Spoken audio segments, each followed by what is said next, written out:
with what I got going on. And if it's not consistent with what I got going on, that means he's opposing. And usually people that are opposing are oppressors. And if you're going to be an oppressor, even with a great idea and philosophy and ideology, you can kiss my dick. Because I'm not riding with none of that shit he was saying. Why did black people get blamed for this man's death? That shit was insane. And you GBA, you said he had a great mind. Fucking Shakespeare had a fucking great mind. That don't mean he was like fucking come on, man. Plato and Socrates and all these. Man, just fuck Charlie Kirk, man. Y'all for real? What about Booker T. Washington? What about Frederick Douglass? What about, you know what I'm saying?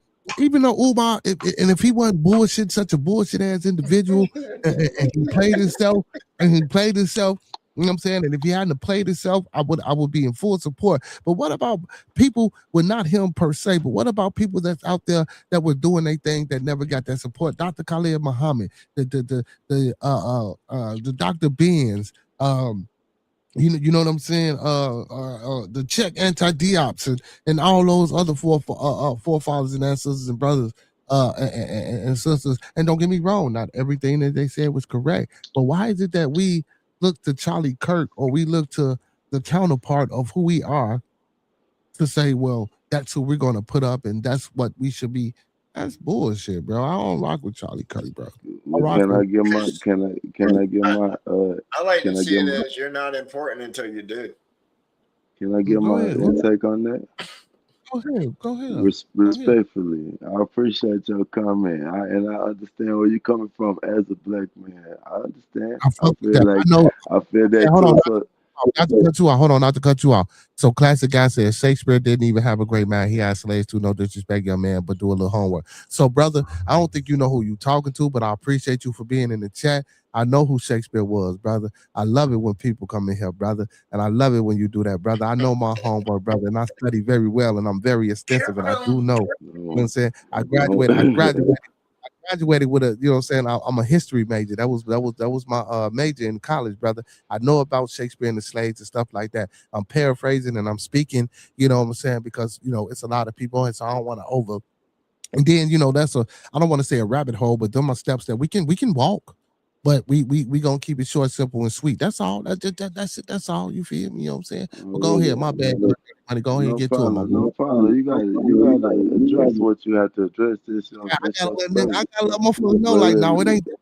let me Um, speak up as a black conservative, and I'm gonna tell you why I'm a black conservative because I was right there with you. I was a Democrat right there with you with I'm Obama, not and then a Democrat. okay, well, okay, now all right, my bad for putting you in the box, but that's how Democrats feel about Charlie Kirk. Fuck Charlie Kirk, right? And I'm gonna play it from a logical perspective, not taking sides, because that's the type of man I am. I'm going to hear both sides out before I make a decision, and without making a decision at all, I'm gonna go ahead and stand on one firm belief that is whichever belief I have, whether it's anti-black people, anti-white people, if it don't got nothing going wrong with me or it's you, it doesn't have anything to do with me dying in front of my kids and wife.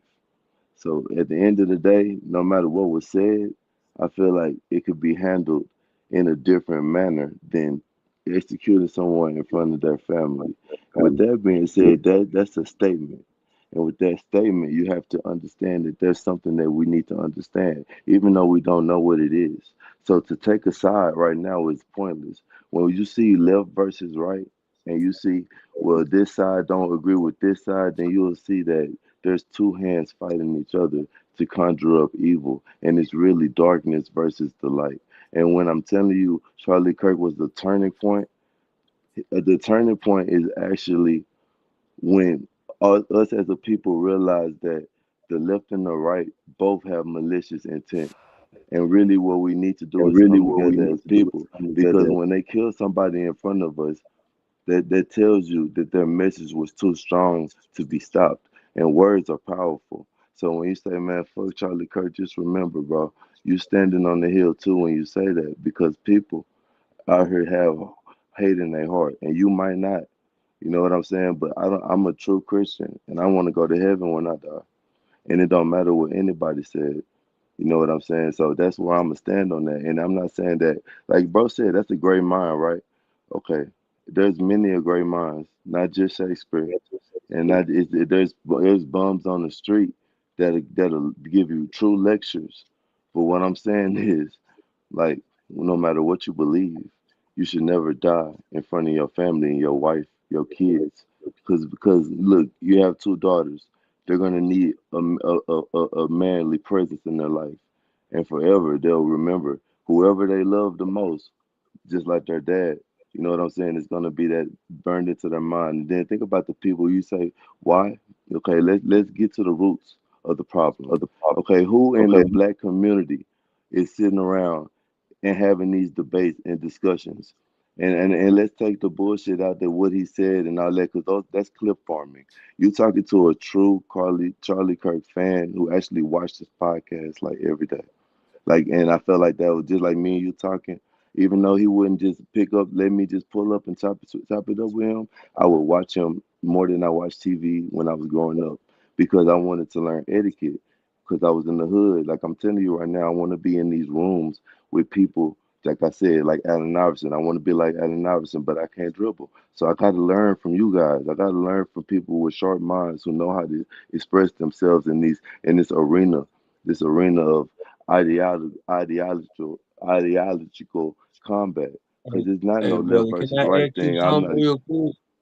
Yeah, my bad. Yeah, what's up, bro? Bro, you lonely out there, huh? Cause I'm gonna tell you something. I know the way you talk, niggas, you be talking over niggas' heads, so you really don't fuck with people, bro. Huh? Well, yeah, that's truly what it is, bro. I've been a trash man for 10 years, I bro. did what you just said a whole lot. You said a lot. You said a lot, bro. I appreciate Yeah, that, I bro. agree with no, I'm I agree with everything that he said. You feel me? But I'm not a Christian. You know what I'm saying? I take a different view on theology and religious principles. That's not necessarily my thing. But I agree with what Classic Guy said too. This shit ain't got nothing to do with left or right. It's got everything to do with right and wrong. So when I said forget about Charlie Kirk, because you got to understand those talking points now, maybe the vulgarity of the when I said fuck Charlie Kirk might have threw you off. But what I'm saying is the talking points from what I heard. Now I didn't necessarily follow him maybe as advantageously as you, but I knew of him. But his talking points were influential to a construct or to an ideology that didn't beseech the people of color, the people of hue. So that's why I disagree with it. Now, mind you, I'm not a Democrat. So when I vote, I do vote Republican. You feel me? I understand you're a conservative. And guess what? When it comes to the docket, I might vote um differently depending upon my research and how I vet the candidate for that as you particular should. position. You know what I'm saying? So but primarily, I try to align with where my views um from my lifestyle aligns with majority Republican views. So but again, so I'm not against everything that Charlie Kirk says. Again, like how I say, my platform is it's open, and I invite all to come so I can listen to understand. So Yeah, that's I what's can up. agree with everything that you said, but again, those talking points that he have, they too influential against a certain principle and things that we trying to do. So that's why I particularly don't care for Charlie Kirk. If that's a Don't get better, me wrong, though, Blood. Don't get me wrong, Beard. I'm rocking with what you saying too. It's not, but not on. But I'm rocking with he saying, and both with both of y'all saying as in a whole, because yeah, when I'm listening to him to talk, he sound like he was saying, put yourself in his shoes. If you had that platform and a motherfucker tried to knock you off just because of what you believe in, you don't want to rock with what everybody rocking with. You see what I'm saying?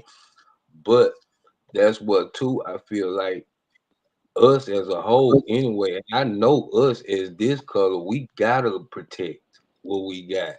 And we got, but see too, it ain't just about Charlie Kirk. I'm talking about Charlie down the street though. You know what I'm saying? I be worrying about the Mm-hmm. locals. Yeah. You feel what I'm saying? And but I mean, that's the thing about it though, and it's been many of people, but that's I hate they you but I think now with social media, that tactic of making people silent is not gonna work no more. Yeah. It's making people speak louder because we see what's going on and we letting y'all know. Now y'all gonna have to come better. Yeah, facts. But big ups to Professor Remo, big bro in the building. He said only a fool fights for the honor of dead men. Hey, big ups to RS German in the building. He says Homeland Security is on my ass. Should I go But to Ecuador? if You a fool. that was the case, then we'll be fooled for fighting for the things that our ancestors died for. If that's what I'm saying. If that's the case, then y'all would be. Then what? Why you want reparations for? That's Right. what dead. That's for dead man, right? So, Plastic Guy, you say, how do I get up on the panel, brother? I didn't put the link in the chat numerous of times, brother. The link is in the chat. All you gotta do is hit the link in the chat, brother.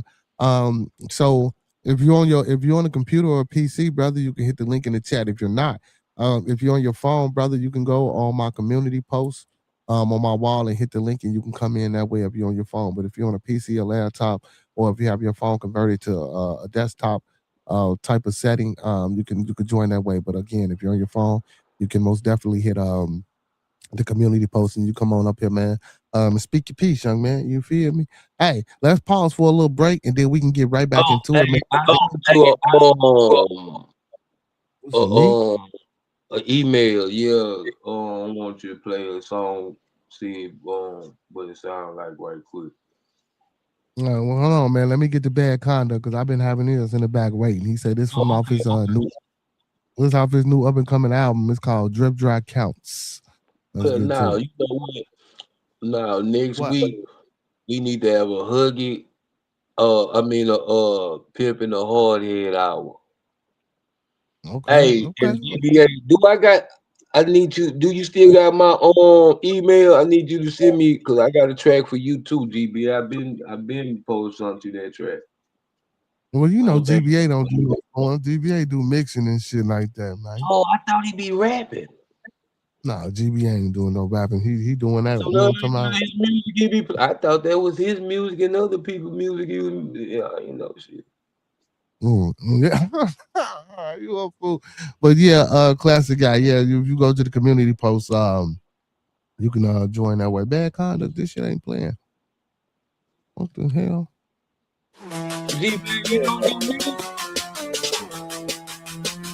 Hey y'all, this is my New Zealand homie, man.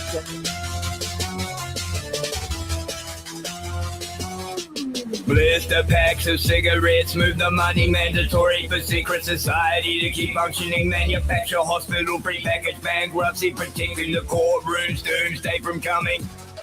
Blister packs of cigarettes, move the money mandatory for secret society to keep functioning. Manufacture hospital, prepackaged bankruptcy, protect the courtrooms, doomsday from coming.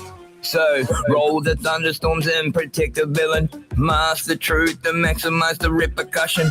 Gin and tonic, white collar, metro dysfunction. Set the fat cats feast on the paws like a glutton screaming. Fuck 'em, let 'em slide. A malnutrition employees forced a mad hatter. Change position.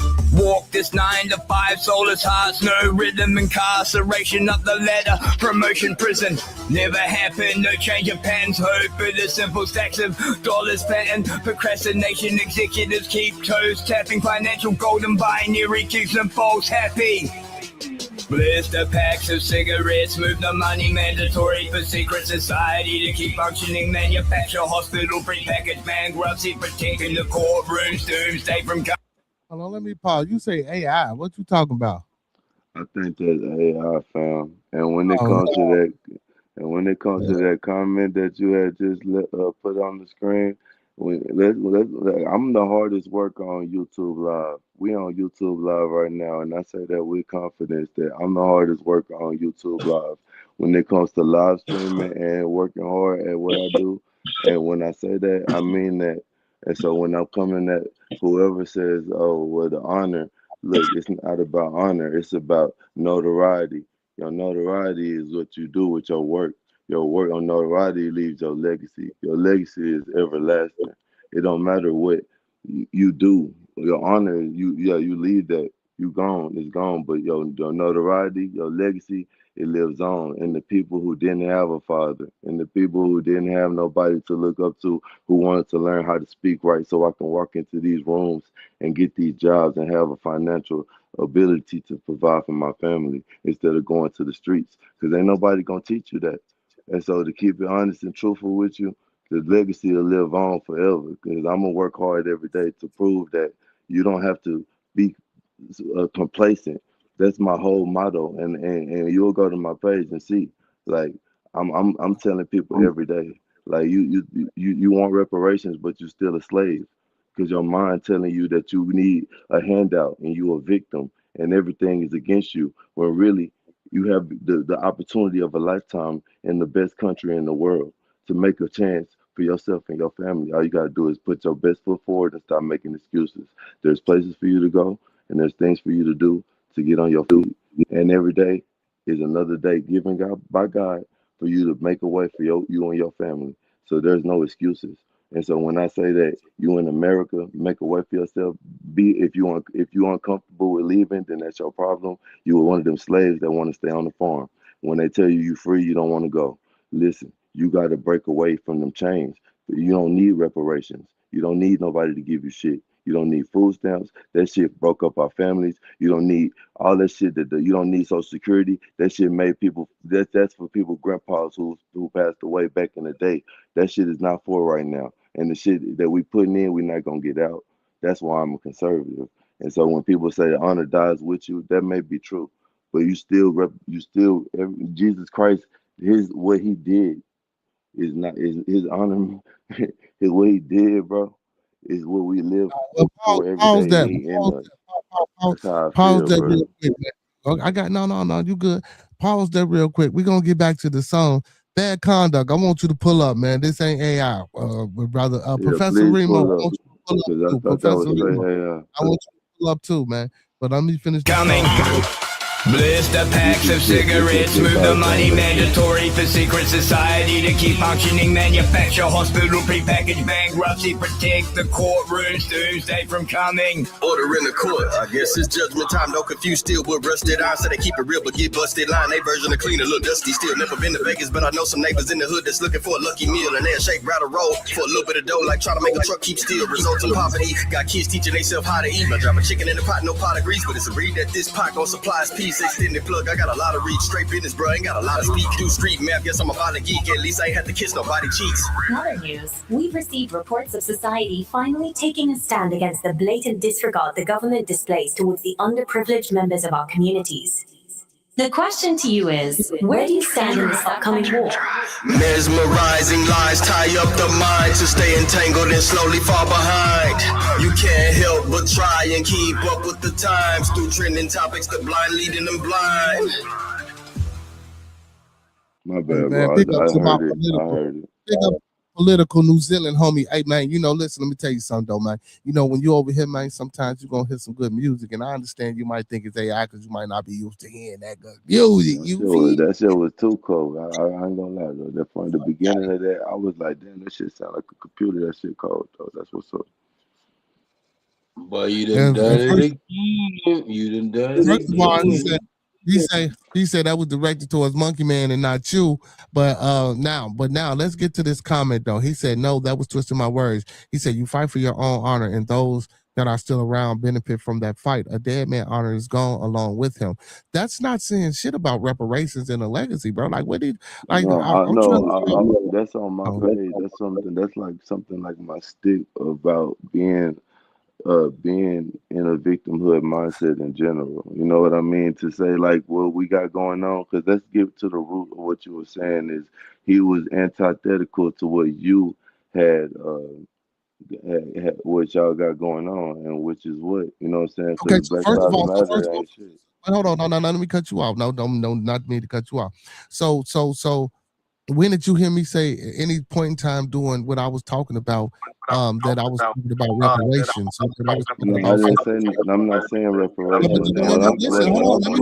Let me walk you to what you just said. Hold on, brother. Let me pause you. You said that I said that he said that you just said that I said that what he was talking about wasn't conducive to what I had going on, right? Bam. But you went on a rant in a tangent about Social Security and reparations and receiving this legacy, right? I spoke nothing about any of that. Now, see, now if you frequent the channel, brother, so I believe in, you know what I'm saying, a little bit of all philosophy. So I'm gonna take from the Pan I African don't principle. frequent the channel. I'm sorry. I'm just now. I'm Let me up on the channel, so I don't know that. I know, but let me get you, brother, because you speaking and you saying things that I didn't say. So I'm finna let you know where my views align. You feel me? I'm not looking for no handouts, and we ain't looking for no stamps. When you come over here, we talk about empowerment, man. I look for 25 good people with any networking, with any real estate, with any money, with anything that you could bring to this table. I'm looking for brothers and sisters with think tanks. I'm trying to create biologists, engineers, scientists, lawyers, doctors. You feel what I'm saying? So we can get to a point where we can be self-sufficient and sustain our own. I'm not with none of that motherfucking food stamps to reparation. I say we need to go take it. I say let's go fight and take what's ours. Well, You we feel me? listen then, bro. I'm not arguing with you on none of this. No, We don't have any disagreements. what But I'm there's saying, a group of people that's directed to. That's what I said. If you go to my page, I'm directing that towards a group of people that is on my ass about what I believe, and that's what I'm speaking on. It might not be necessarily directed towards you. It's not a flame thing, but I did want to get to the root of what you said, which was what Charlie Kirk was saying basically was antithetical to what y'all got going on. That's what you what said, I bro. got going on. So I said I didn't say Okay. y'all. I said me and Okay, who I. okay. But I thought you said what we got going on. Okay, so what you got We is going on that? we is my circle, and I just don't fuck with Charlie Kirk. You feel me? You know what I'm saying? I don't think Okay. And all right, and I ain't trying to cut you off. I'm just saying, like, so from somebody that watched them day to day to see how the media would configure something to to devise hatred. I feel like no, I don't devise hatred. No. I feel that I'm not saying between me and you. I'm saying like when you see somebody stir a pot and see it firsthand, you and then you can be like shown two sides of a coin. Like, okay, look what Charlie Kirk was saying. Look, you said at first, oh yeah, I agree with what you're saying. I understand what you're saying. It's a right and a wrong in this life. Okay, and then boom, you're but you said, but still, what he said and this and that is not is antithetical to what you got going on, right? So what I'm saying is, if you can look at both what I'm saying, and then go back to what you're saying, what you got going on, which is I'm telling you, there is a not in the left and the right. I'm telling you that this is some shit to make everybody hate each other. So what you got going on is not what God is going. What God is going on right now is everybody coming to Christ, because killing somebody in broad daylight in front of their kids is wrong. I never said right, brother. I didn't kill a man, and I'm not subscribing or encouraging anyone to go do that, brother. I never said you did. I'm just trying to figure out what you're saying is what you got going on, because if you present the facts and say, hey, everything is fucked up and screwed up, and like it's contentious because people are clip farming, it's contentious because people are taking things out of context, it's contentious because people are misconstruing conversations, and what we need to realize is that there's a God in you, there's a God in me, and when you take a life that's against God, when you take a life in front of kids, you see what I'm saying? And we all need to realize that this life is short, bro. And that's what I'm trying. I was just genuinely asking, like, what you got going on, bro? What you got going on, bro? I got you, brother. I got you. I got what I got going on, man. I got you. No, I got you, brother. I got you, man. But bro, Professor Remo, you up here, man. You wanted to say something, brother? Well, quite honestly, I hear everything you're saying. I hear everything that's going on. But at the same time, I must somewhat disagree with the whole Charlie Kirk stance. Okay. He believed that anybody black can't be trusted to do something worthwhile, pretty much. He debated on whether or not DEI was just a way for black people to get into positions of power that didn't deserve it. And that's bull, because if you have that education, point blank period, it shouldn't matter about your skin color. So if you were in a position to become powerful in your rightful field and you were put by the wayside because of your color, would you still follow that? Well, let's get to the root of that problem and honesty and sincerity. And let's not forget that these the whole reason for us saying why are people getting fired because of the color of their skin? We would need to ask, why were people getting hired because of the color of their skin? It's because they were creating extra incentives in DEI programs to make extra jobs and it was under a presidency in which we don't know who was signing the documents. Let's just keep it 100,000. So when we come down to talking about, well, Video man. people are getting fired, Yo, people are man. losing their job, but it's like, I'm sorry, but I can't really hear what I'm saying. But I'm saying that when people are losing their jobs, you got to realize that it's a pendulum swing. It's a right and a left, right? If we want to go there, and I don't want to go there. I want to keep it darkness and light. That's all I want to do. And when we talk about these talking points, when you talk to me, you just remember, like I follow them like a dad, because I don't have role models, and I do have a dad. I'm saying big shout out to my dad. I love him a lot. But Pops be there, Pops don't be there. But what the thing is, I'm trying to learn how to be a businessman, and you aspire to be the best. And so when you say I just made the metaphor 3 times, I'm gonna call back again. I want to be like Allen Iverson, but I don't really know how to dribble. So I'm gonna go and be in the best room with the best people to learn how to dribble, because that's what I want to do. So And do that's you who believe those people are influenced me. fundamentally white? See the thing about it, about skin color, what are we doing at we just talked. The premise of your last argument was, like, The premise of my last argument was people was getting let me get to people it. getting fired. But I'm sorry. Let You'll me get to get it. to it. The premise of my last argument was the fact that you actually subscribe to Charlie Kirk and his talking points or his point of view. The question is, if these talking points directly affect people of your ilk, how do you still follow him if that would directly affect you? Because I feel like a black sheep who's crying out to the same people that you're talking to. I'm saying, like, I literally come from the hood, lived in the hood, and I made a way for myself with hard work. And I had friends who didn't want to come along with me because they chose the easier way, and they made decisions that you, as a man, you can make right decisions and wrong decisions. As a culture, we make a lot of wrong decisions, and we need to, as men, we need to own up, because a lot of our men are jobless right now. If you check the reports, it's a lot of our black men are sitting in homes right now and collecting the benefits of food stamps from our women. So the thing about the whole system is it's designed to keep us out of the workforce, to keep us demasculated, and eventually, and so it's going to eradicate us, right? And I'm understanding that.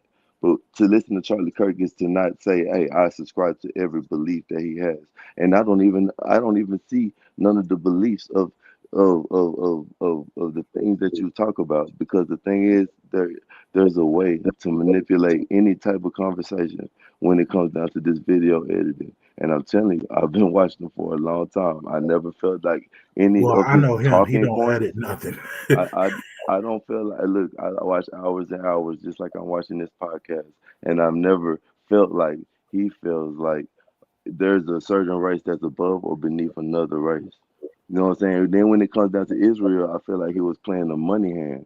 So when we get down to the Jews, we start talking about who's the real Israelites, and we start talking about why he really got assassinated. who I'm we sorry, are as brother. a You are people. moving the goalpost, right? I'm just saying. I'm just saying. That's why when we move the goalposts that far, we're gonna talk about heaven and hell. I'm not talking about left and right. I'm not talking about Charlie Kirk's talking points. The fundamental fact of That's the what I'm reason why saying I was is on here. you're killing somebody. You're killing somebody in front of their kids, and that image is something that is unchristlike and is against what I believe as a man. And so, Okay. and so when, like I'm sorry, I'm sorry to cut you off so many times. But the question is, did you have the same energy for Malcolm X or Martin Luther King when they got killed in front of their kids? Like, Yes, sir, I did, but I was too young to express it. See, the thing is, I'm a true believer of God, and if I was of age at that time, I truly believe that if I watched Martin Luther King on my cell phone every day, just like I did Charlie Kirk. That's the reason why he's contrasted to those people. And even though people don't like it, the fact of it is social media and the whole idea of a phone in your pocket and media everywhere you go has influenced the whole generation of people. And it might be on an even broader scale than what Martin Luther King had when he had his I Had a Dream speech. Because the thing about it is, some people are hurt that they can't even just go watch Charlie Kirk talk about the football game. He don't always talk about politics. And the thing about it is, it's like everybody's a human being, no matter how big and famous you get. And trust me, right now, man, I don't know where life's gonna take me. You know what I'm saying? Like I'm literally, I just got 125,000 views today. I'm scared about talking about shit like this. You I know what mean, I'm I saying? totally And understand, but as black men, we do have to have these conversations. You man, understand? So it's like, as far as I'm concerned, now I'll tell you my view on it. Charlie Kirk did nothing for me, nothing at all. As far as trying to get his point across to me, it didn't come off. The reason for that is because the whole entire premise of what he was talking about was against me and my people, right? In the political sense. in the political sense, is that what you believe? What and can you give me an instance in which we're speaking of so I can actually like Okay. understand it? Because the DEI thing was I am not mentally inferior to a white man. I'm sorry, I'm not. I don't think that that's actually what he said. I don't know if we can really clip it up right now and watch it. But I'll be glad to. I'll When he do my was talking homework about on it. DEI and black pilots and black people Oh in yeah, I positions of remember power. that. See, Yeah, that's the he said thing. they Like were you just can. DEI hires and they were mentally inferior to white people. The thing about a joke, it can be taken out of context to hurt Oh, people's he was feelings not joking. and used in the political arena. And so let me break this down. So if you are noticing under a Joe Biden era that uh they're making the money come out of nowhere. First of all, they're printing all this money, and they're draining the oil reserves, and they're opening the border, and all of this shit is going on, and they're making all of these programs to specifically help a certain group of people, no matter what race it is. They're doing that. You know what I'm saying? And so now you have an abundance of this type of shit going on, and you have abundance of different errors. To make a crude joke to say, man, if I get on the plane and I see the pilot is black, I'm kind of like you wonder, like, damn, did he get a DEA or is he legitimately uh, able to fly the plane? And that's sad because that is the state of the political scene. It's not no damn black people don't know how to drive airplanes. A black person can drive a limo. It's the thing is, bro, if it's a target in the political arena, then they're going to use that, and they're going to use that to create division, and that's ultimately what I'm not trying to go into, because I want to keep it about heaven and hell, bro. Because left and right is going to always beat you up mentally. You're going to think about grandma when you say Social Security. You're going to say, well, what about grandma? Because I got a grandma. She needs that Social Security. But at the end of the day, I realize I pay that, I pay that, I pay that. I'm not going to get that. And here we go again with this turmoil in my soul that I don't deal with. That's why people remove themselves from politics. But when it comes down to somebody I looked up to, I made a song about. That's why I bring him up. I asked, "How you feel about Charlie Kirk?"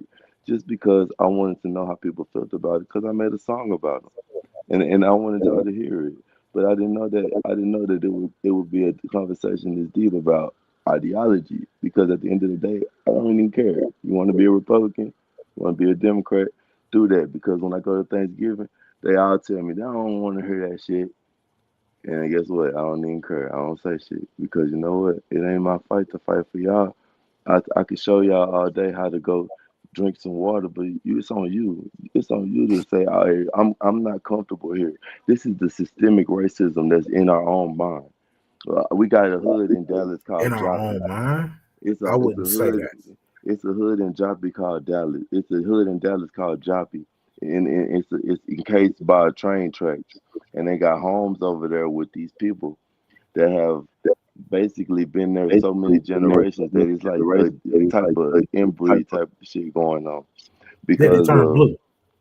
but the but the thing about it is, like, they don't want to move because the government give you a grant, and give you a grant. When you get older, they'll fix your house, and you got the deed. Oh, they'll do it, and then guess what? You stay there another generation, and there's no social mobility.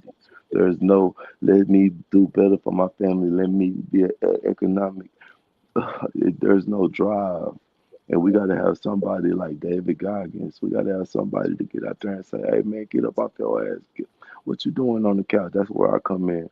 That's why I don't want to play the left or right no more. Because when I want to say, "Oh, I'm the mega trash man, we're going to make America great again," and then he fuck around and say, "Oh, man, what we talking about? Epstein?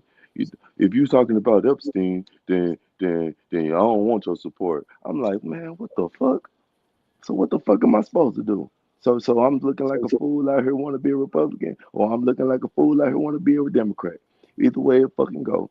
You gonna vote for Kamala, you gonna be a damn fool. You want to vote for, you know what I'm saying? I'm a grown, hard-working ass man. I'm not going to be told by Obama or no motherfucking body who to vote for. I'm gonna do what I want to do. And if you can't understand me as a working man, then you can't reach out for my vote. You can't get it. See what I'm saying? And so when it comes down to me being left or right, I'm not gonna give a damn what the talking points say, because I watched them. I watched them and I learned all the words I learned from him, so I could figure out how to speak to people like you. I get what you mean, but at the same time, there's a fine line between a lie and the truth, and you need to be able to see that for yourself as a hard-working grown man. You know, you can honestly take a little bit of time to discern for yourself, which you might have done.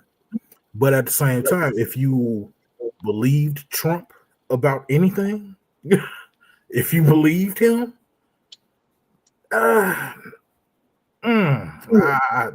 that's hard to judge. It's really hard to judge, because it's all good, bro. I mean, he came out. You know why? He came out on the trash truck. He got my vote. He pulled up on the trash truck, painted up. It said Donald Trump 2020. I got the picture in my phone. I'll show you on the campaign you do realize trail. that's just optics, right? Well, listen. All I know is I could put on a mask, right? If I put on a mask, would you believe that was who I was? If I put on a mask and I robbed you, would you say to the police, that dude was actually Gerald Ford that robbed me? Let me flip that on your head. If y'all both finna rob me, at least the motherfucker with the mask, I didn't know he was gonna rob me. The mask looking invited. I thought he was a clown. I was like, "Hey, what's up, Mr. Clown?" And he robbed me. The other one, I could tell she was finna rob me. She looked like she was finna rob me. She talked to me like she was finna rob me. She didn't want to move. Every time I listened to something Kamala said, it was not for the working man. It wasn't. I'm the working man. Trust me. And I didn't like that shit. I didn't like the whole everything we're talking about is abortion, and that's your whole agenda. And I'm the nigga that want kids. I'm a 30-year-old man that want kids. I'm tired of hearing abortion. I want our generation to be more wholesome. I want our women to be women. I want our men to be men. Fuck the abortion shit. I'm tired of this shit. Too. But I have to ask you straight up. Now, what on earth would make you think that this trust fund baby dude that ain't never worked a day in his life got something in common with you? Like I said, man, He came out on that trash truck. He could have fooled me when he came out on that trash truck. Look, I'm He a hard was the worker all trash day. truck. That's the problem. Well, listen, the trash truck saves the community. The trash truck is the pillar of the community. The trash truck keeps your community disease and rodent free every week. And it's dependable and reliable. And it's always there. It knows it has how to get the job done. And what you're saying is, if you got on the mask and the other person don't, well, shit. Like I said, the other person wasn't invited at all. You can't come in here and demand my vote. I didn't even vote for Obama. I was too young. You can't I mean, demand my I vote. get it, Dude, but at the same I'm time, bro, like it's got to be some sort of discernment, and I see that the discernment with you, it's only surface level. You know what I mean? You don't tend to go as deep as everybody else might because of you only seeing the surface, and you only judge based on the surface, right? So based on your political and your religious beliefs, of course you would tie them both in together. But see, there's a thing in America called the separation of church and state, and it always has been.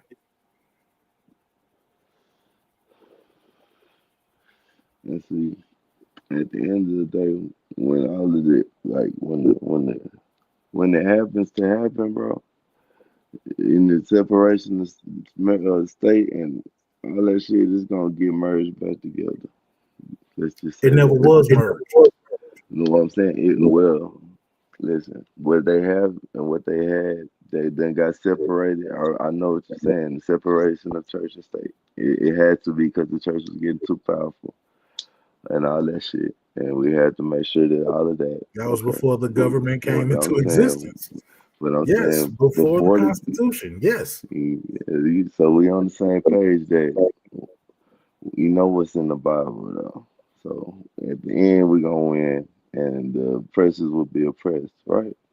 So there's gonna be a merger of church and state coming here in the soon future, and we're gonna need music, and we're gonna need a new agenda. We're gonna need new people with new beliefs that's uplifting, that's trying to keep our people high with our heads high, and understanding that the circumstances around us are for a reason. We're here for a reason. You know what I mean? We can't let that light that's inside of us die trying to fight everybody else fight. It's like let them fight. We got to figure out how to get right with God. And that brings me back to my original statement. Only a fool fights for the honor of dead men, because you only fight for your own honor and for the people around that can benefit from the fight. Okay, so you only fight for your own honor, right? And for those who can benefit from the fight. Okay, so did Jesus die for his own honor? Or did he die for the people? He fought for those who could benefit from the fight. So is that not what I'm doing when I'm on the internet and this is people that can publicly well, to be honest, I don't know you. So I mean, I wouldn't know. What I'm saying is I got a very influential status, bro. And like I said, I got 125,000 views today. I got like 8.8 million views. I'm a trash man that live streams 5 days a week, 7 a.m. 7 a.m. to 1 p.m. And I got a fan base that loves me. They watching right now. And understood. They know I got a good heart, and I got a good heart, bro. And they seen me like be like really upset about Charlie Kirk's death, because the thing is I really watched them, especially since I'm starting my own podcast, and I'm like every day interacting with people, and they're like, man, why you believe in Trump? They're asking me the same questions, and I'm really not prepared to answer those questions because I'm not really that much politically affiliated. Not even that. I know a lot, but I don't know how to talk it. You know, I can listen to it all day, but I don't know how to combat these people when it comes down to these different ideas and beliefs. When I know what I know, but I've got better over the time. It's been a whole year I've been on this little podcast journey, and we almost at 20,000 subs. So I'm glad to I'm glad to have y'all as a little family. I'll be pulling up on y'all all the time, man. Like I appreciate the conversations, and it ain't no bad blood. I mean, Oh no, never that. I just wanted to pick your brain, brother. That's it. and I mean, is there anything else you want to talk about? Or you want to keep on talking about that? What you want? What was your? What else is in your? I mean, come on, let's go. Nah, I'm gonna let y'all do y'all thing. Y'all was doing the music thing, man. I Well, just you wanna heard hear my that and song I had about to say Charlie Kirk? something, man. You want to hear my Charlie Kirk song? You want to play my Charlie Kirk song? Or no? I'll play. Let me go find the Charlie Kirk song. I mean, It should be the hold on. next one. Let's see. We're gonna listen to the Charlie Kirk song. Come on, man. Just open up your heart for the kids, bro, and then leave the words out of it. Leave whatever he said to make you mad. Leave it out of it, bro. Come on, bro. Let's just listen to the song, bro. I just said we gonna listen to the Charlie Kirk song. That's what I just said. I said we gonna listen to the Charlie Kirk joint. Listen to the Charlie Kirk song. And you know, bro, I do music on the fly. So if y'all feel like it's just too, let me know, bro. Give me an honest opinion, because I do music like that. It's off the heart, bro. Who that is? That's Martha Lori. Hey, Lori. Oh, Lori, how you doing? Let's listen to the Charlie Kirk joint. Let's put us up on the screen though. Put us up there. Let's listen to the R.I.P. Charlie. Heavy conversation, stressful situation. Bring it back. All right. Heavy conversation, stressful situations. My grandma tell me is make sure that I'm patient. Heavy conversations, stressful situations. My grandma tell me is make sure that I'm patient. I've been in the matrix just trying to navigate. Why they kill a man in front of his family, then celebrate? Why they kill a man in front of his family? Cause he walked in faith. In the losing effort, this the plan they formulate. A weapon is a coward's way to win the debate. And though I'm filled with rage, I pray God learn me grace. As I refrain from saying the crazy things that's so distasteful. Heavy conversations, stressful situations. All my grandma tell me is make sure that I'm patient. Heavy conversations, stressful situations. All my grandma tell me is make sure that I'm patient. Come change my mind if that's how you feel. Come prove me wrong since you so real. But you might end up in your feelings and I might get killed. They can't handle my intellect, I guess I'm just too skilled. They can't attack my character because my faith is real. Keep it real, quickest way for blood to spill. Come change my mind if that's how you feel. But you might end up in your feelings and I might get killed. Heavy conversations, stressful situations. All my grandma tell me is make sure that I'm patient. Heavy conversations, stressful situations.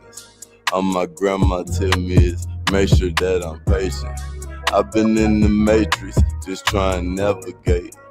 Why they kill a man in front of his family, then celebrate? Why they kill a man in front of his family? Cause he walked in faith.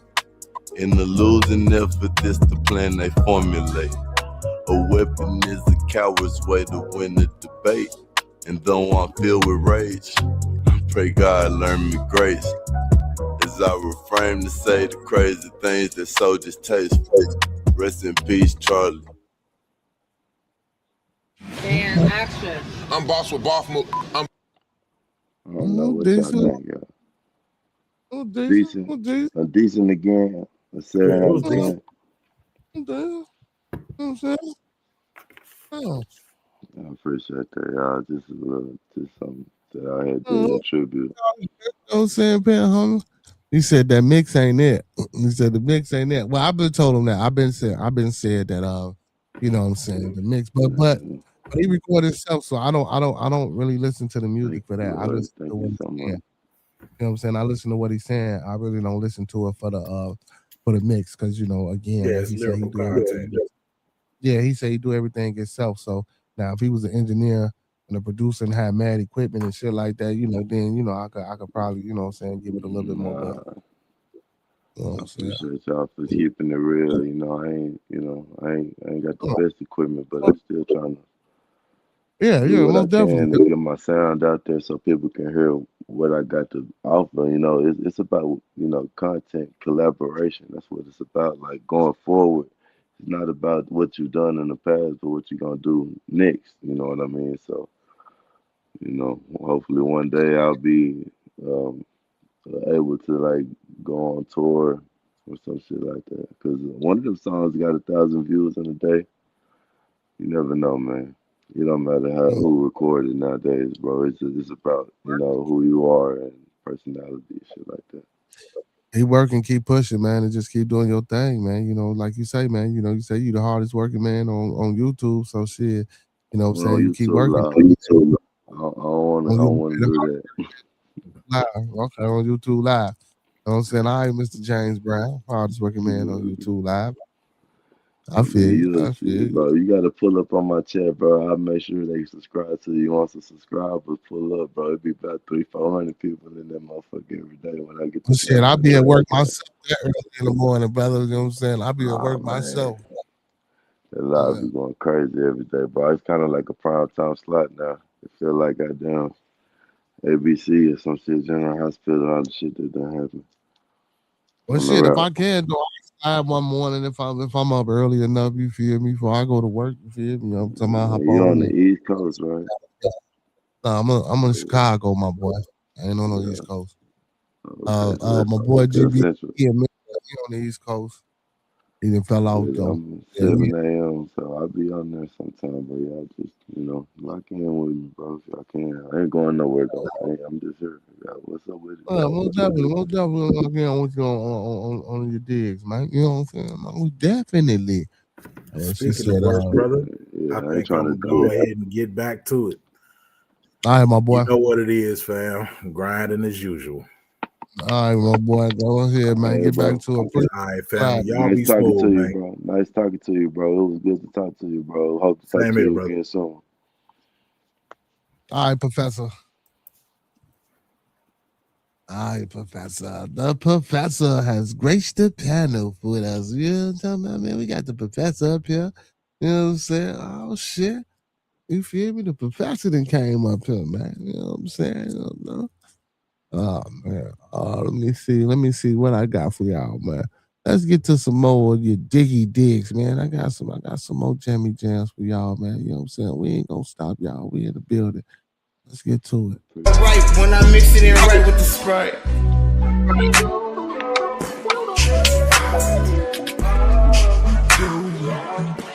I'm getting high on life. Yeah.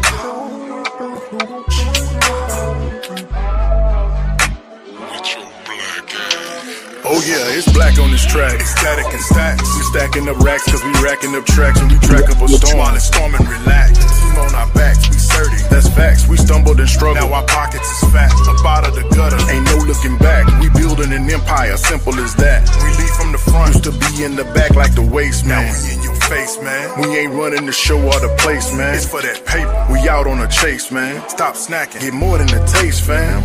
Diamonds on glisten while fans rock and listen. We run with boss women, no simping, no pimping or limping. We strut, our swagger too much. Be out in them guts till they tell you ease up. Slice on the course, rubbing elbows with money. 4 under par, smart brother, no dummy. Bet him a pension, then pay him his money. He chat about his business and tell how he run it. It's funny, they thinking the hood need a friend. Tell all your secrets, he can't comprehend. That we taking notes, we plotting on boats. Big mansions, exotics, and sowing our oats. Bringing queens to the table that carry our seeds. Generations of growth, we pull up them weeds. Pedicured yards, buying our bars. Haters exhausted, we take it too far, going too hard.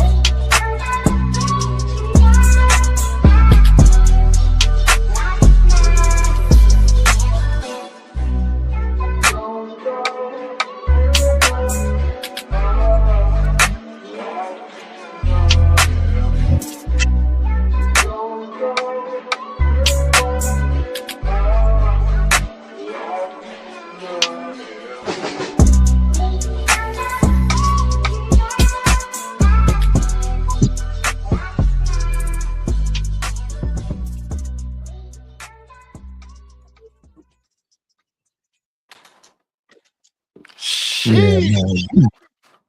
Big shout out to Cody Wang. I don't know if That joint was I don't dope. know.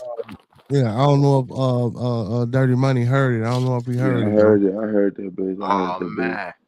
Okay. It was lit. That was lit. Hey, Yeah, I caught most of it. Yeah, I just had to run down the DoorDash, man. Just had to run down DoorDash, man. How the hell you had to run down DoorDash? Would you been chasing him this long? Yo, the dude had the audacity to put the stuff on my front porch.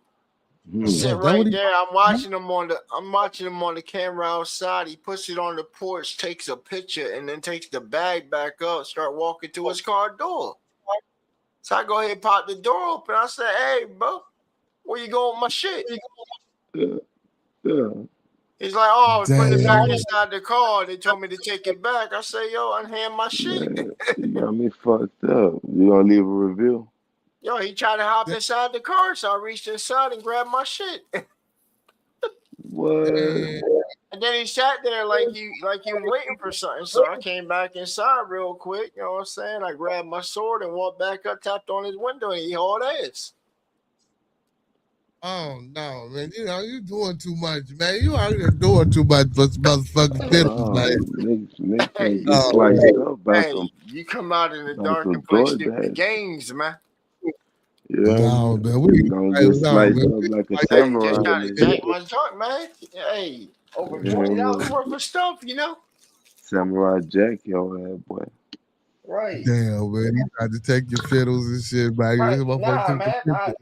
I ordered some eggnog, some 2 bananas, and a pack of some grapes.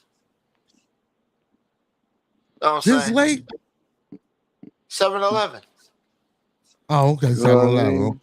Plus, somebody needed to make a couple extra dollars. You know what I'm saying?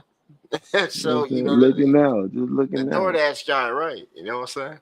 But he's trying to get over.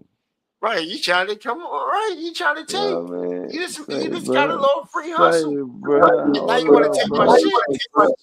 Hey, where you going with my bag, bro? Damn, that's crazy, bro.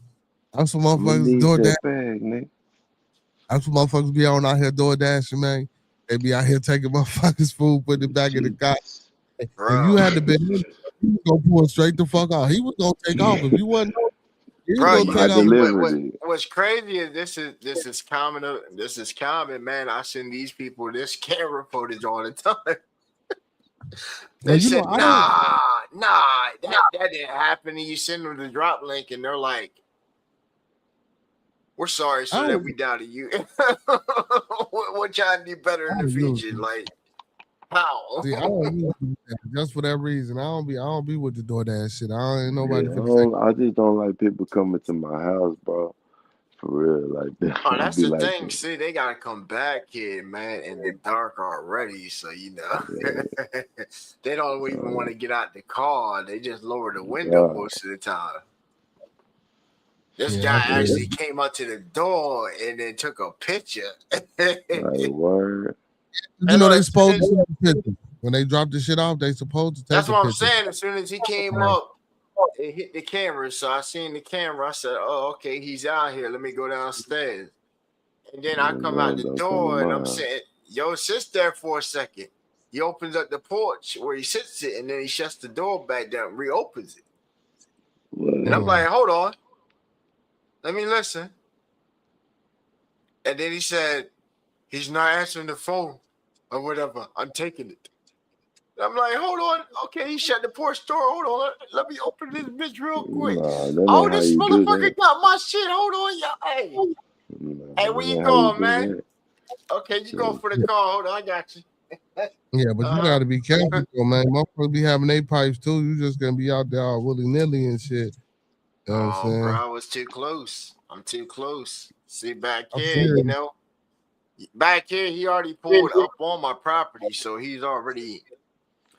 He done snuck up like a samurai, bro. It's dark at night, bro. He don't know where he at, bro. You see him already, like. You know what I'm saying? He coming in from a different angle. You know what I'm saying? He don't even see. He said he tapped on the window. He was like, "Oh shit!" Like, yeah, nigga. You still gotta watch that, nigga. You gotta be careful. You got to be careful though. But that's dirty as hell. Yeah, Miss Moni. I mean, Miss Laura, and that's dirty as hell, man. Taking a picture and taking the food back. But that's the type of shit, man. You know. That's why I don't do it. And then I ain't with having the motherfuckers bring me no man, food. I got somebody that showed me that. That worked for them. This guy showed me a box of pizza he delivered from 2 years ago. He still had it in his phone gallery where he was able to upload it on there and complete the order. Wow. Complete the order while he was still at the store. I said, hold on, what? He said, you want to see how to get a free pizza? I said, how? He said, hold on. Bam. Yeah. That's crazy, man. I looked at the joint and said, delivery already completed. I said, yo, that's a free pizza. Man, I'd be scared of them free pizzas. I'd be scared of the pizzas in general at 7-Eleven. Like, they good, bro. Like, I ain't gonna lie. I ain't gonna say I won't eat a slice. When I'm working, I might eat a slice or two when I'm at work, right? But when it comes down to buying them whole pizzas, you put them in the oven, it's like they be good and they be done too fast. And then now he like, pizza. He talking about a pizza from a pizzeria. I'm assuming. I thought it was that 7-Eleven pizza, free pizza from 7-Eleven, right? No, you wasn't. Nah, you were talking about 7 pizza for now. Nah, I ordered. My bad, y'all. I didn't hear you right there, bro. Those 7-Eleven pizzas, I go bro, to the actual pizza selling, places for pizza. You know what I'm saying? Oh, I need yeah, the official for sure. pizza. Y'all up on the East Coast, bro. You better have some real pizzas. I ain't gonna eat no bullshit if I'm on the East. If I'm up there, bro. We in Texas, man. You know what I'm saying? Go to 7-Eleven. Oh yeah, we get that New York style all the time that come through. I ain't eating shit for we no 7-Eleven. We get that Texas style too, them real deep joints. Yeah, we get that come through. Like Little Caesar. Shit for 7-Eleven.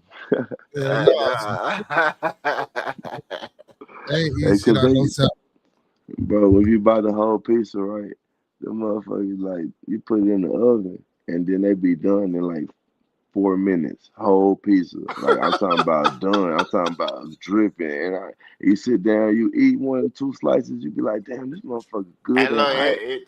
It must be something different. That's what I'm saying. Is you look at the joint to take home, it's at 8 minutes. but that's what I'm saying.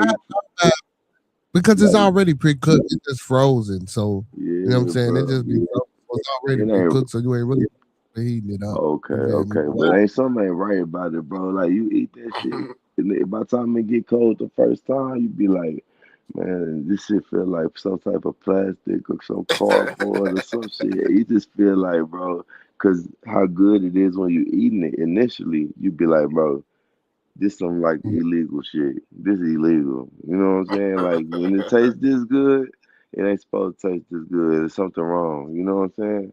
And then next thing you know, it's cardboard. Piece of B, that's everything. How good can a 7-Eleven pizza be? What the fuck? Hell no. All right, so put it in the oven, bro, and then cook that bitch till it's perfect. I'm talking about it only gonna take about 5-6 minutes. And you pull that bitch out. I'm talking about from, you know what I mean?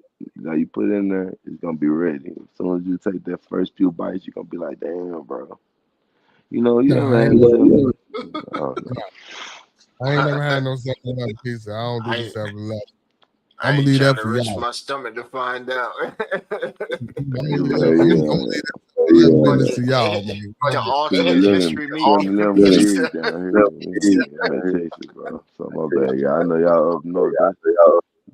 That shit. You know, pizza in Chicago. Come on now. All right, bro. My bad. I ain't trying to disrespect you like that, bro. Well, they got the Tombstone joint. In Chicago, they got all the pieces. They got they got, and I ain't gonna say deep dish. I know y'all got some real shit. I think y'all got some type of tongue crust, something that y'all. I fuck this pizza. These pizza the shit. Oh, okay, I know people be like, "Hey man, that's all they talk about," but it's some more shit though. It's like some thin crust shit. Medium crust hand toss, but I fuck with the deep dish. These dish, that's the shit though. Hell yeah. Oh yeah. Deep dish pizza, you know what I'm saying? With all the ingredients in the pizza and the fucking sauce on top. That shit bomb, boy. I mean, shit, I gotta come up there for a while, bro. I gotta come visit, bro, the Windy City. Man, it's cold in the motherfucker right now, my boy. I don't know if I'm gonna be in a trash truck up there right It's now. saying 24 over here right now. Oh, yeah. We're calling the motherfucker. And it's You don't crazy wanna because I come- just came. It's crazy because I just came from 70.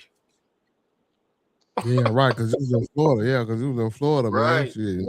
Mm-hmm. That's Well, when shit, I he down there in Dallas. Shit, he got good weather. Shit. Oh yeah. Yeah, it's been feeling good. Soon as as I got off the motherfucker, plane, I said, "Oh my gosh, it's winter time again." Mm-hmm. It ain't even winter time yet, man. We still got a few more days. Changing the seasons, my boy. Mm-hmm. But I'm used to this shit though. I really don't. You know what I'm saying? What been you Yeah, be it's on? just that drastic change. Y'all It's like don't a be couple getting times jet I get to lag. still summer for a couple weeks. You said band lab? I said y'all don't be getting jet lag when y'all get on the plane. Hell no. Nah, I just been traveling so I many guess years. I'm just sensitive, bro. I can't really drink like that, bro. Well, you gotta understand. I drink a whole bunch of water, bro. I can't really drink that much alcohol at all. So it's like my tolerance is real low on everything, bro. So I feel like I can't hardly smoke. I can't hardly drink. Shit, you been smoking your ass off. What the hell? No, I'm talking about like goddamn like tobacco, shit like that. Like in a room full of cigarettes, I don't like that shit. Or I can't like if I drink a drink like if I 2 or 3 shots, I'm good, bro. Like I'm good on the second shot, to be honest.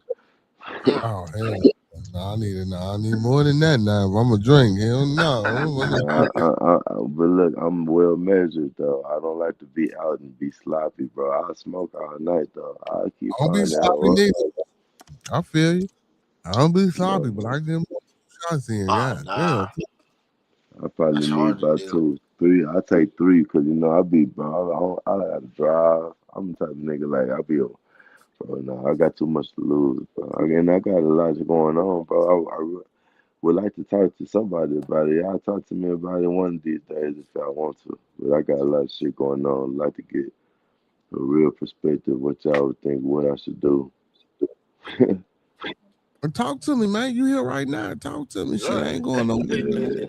Yeah, I don't know why I keep doing that, bro. I keep doing that shit, bro. I ain't going nowhere. Shit, man, I'm on this goddamn YouTube, bro. I done started probably like a year ago because I had got this case, bro, and I didn't even know I got a case. So let me tell you why I feel so strongly about this, like how women can like weaponize law enforcement and like entrap black men for fun. And I feel injustice in my heart because it's done towards me, and I feel like it's lighting a fire under me to like work my ass off, like I have a never ending gas tank because, bro, I'm facing 40 years, bro, 40 years in jail, and it's like I'm gonna tell you why.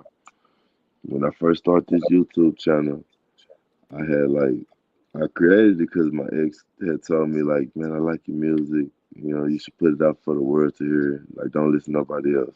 All right, cool. So I made the YouTube channel. Me and her broke up. We were trying to do a little cover thing.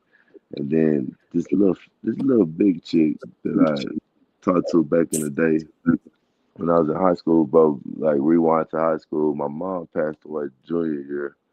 And I'm living with my pops, so he burned off to Arkansas. We in Dallas. He burned off to Arkansas.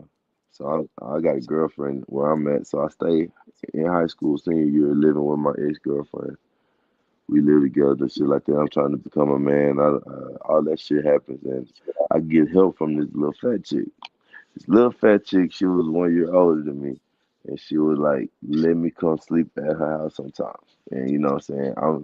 I ain't shit. You know what I mean? As a kid, you know what I mean? I'll be doing shit I ain't supposed to, cheating on my girl, so I can have somewhere else to sleep. Cause I'm sleeping at my partner's house when I can, sleeping at these females' houses, and sleeping at my girl's house because her parents done basically accepted me as a son.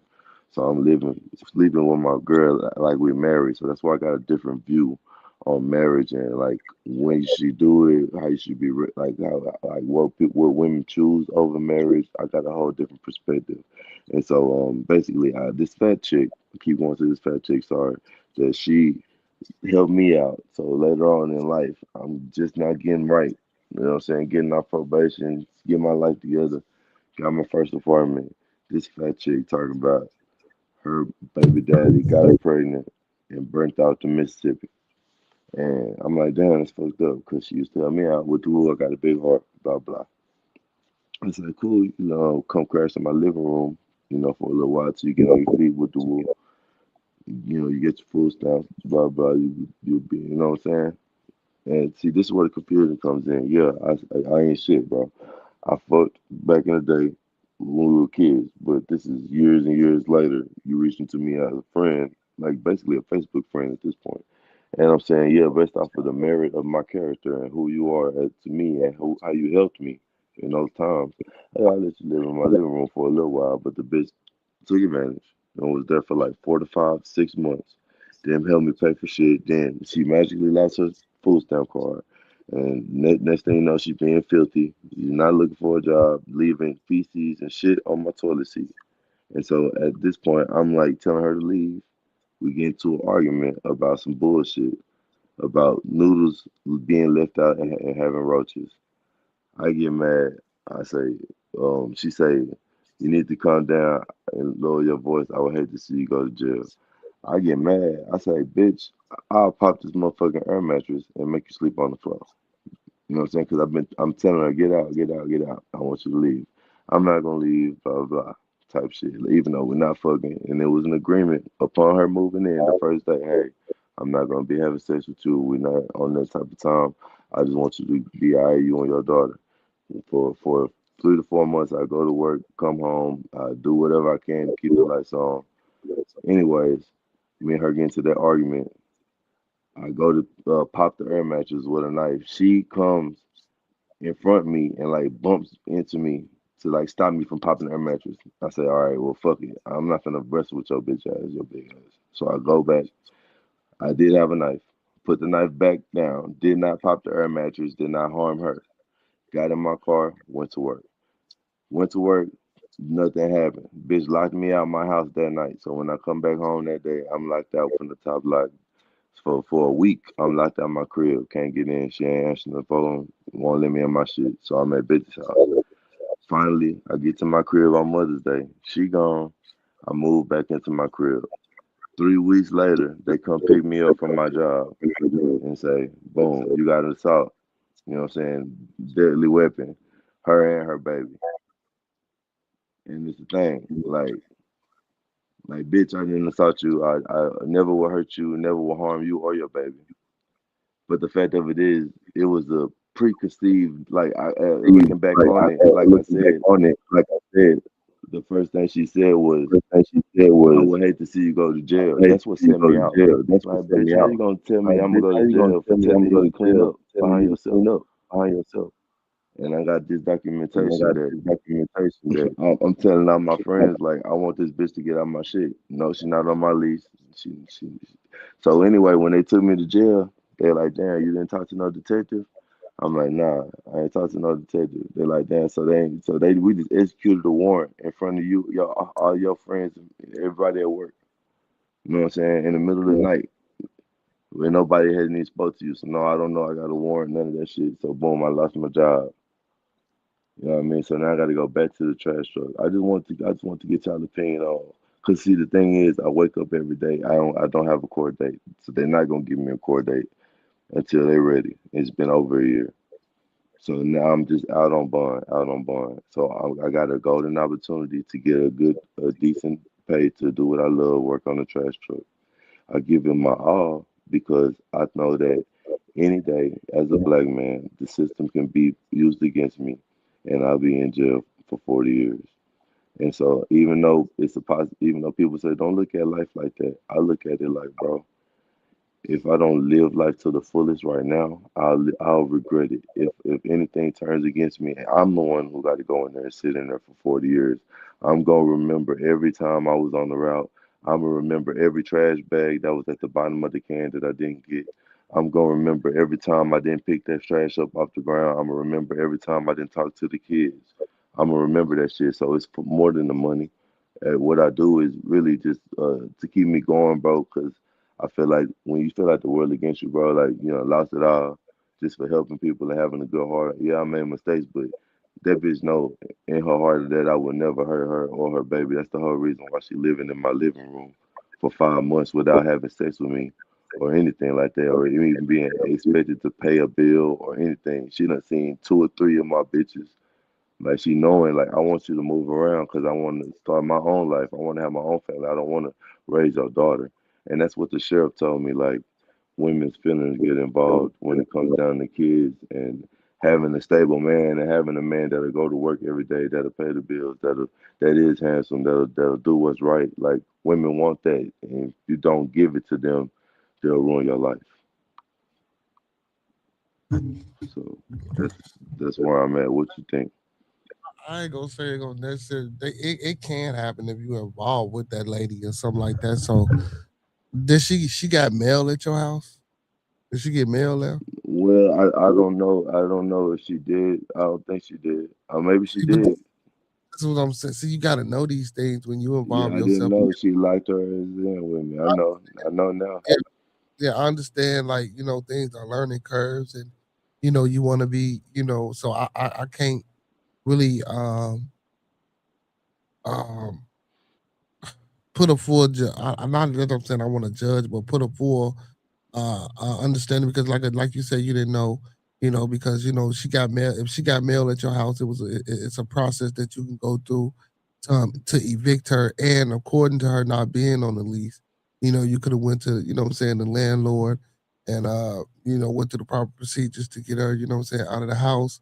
And again, anytime you do things like that, and I'm sorry, um, you want to get, especially when people living with you, and like you say, she didn't help pay any bills and things like that. You want to get some of those type things down and right. And it's a shame that you shouldn't have to do that.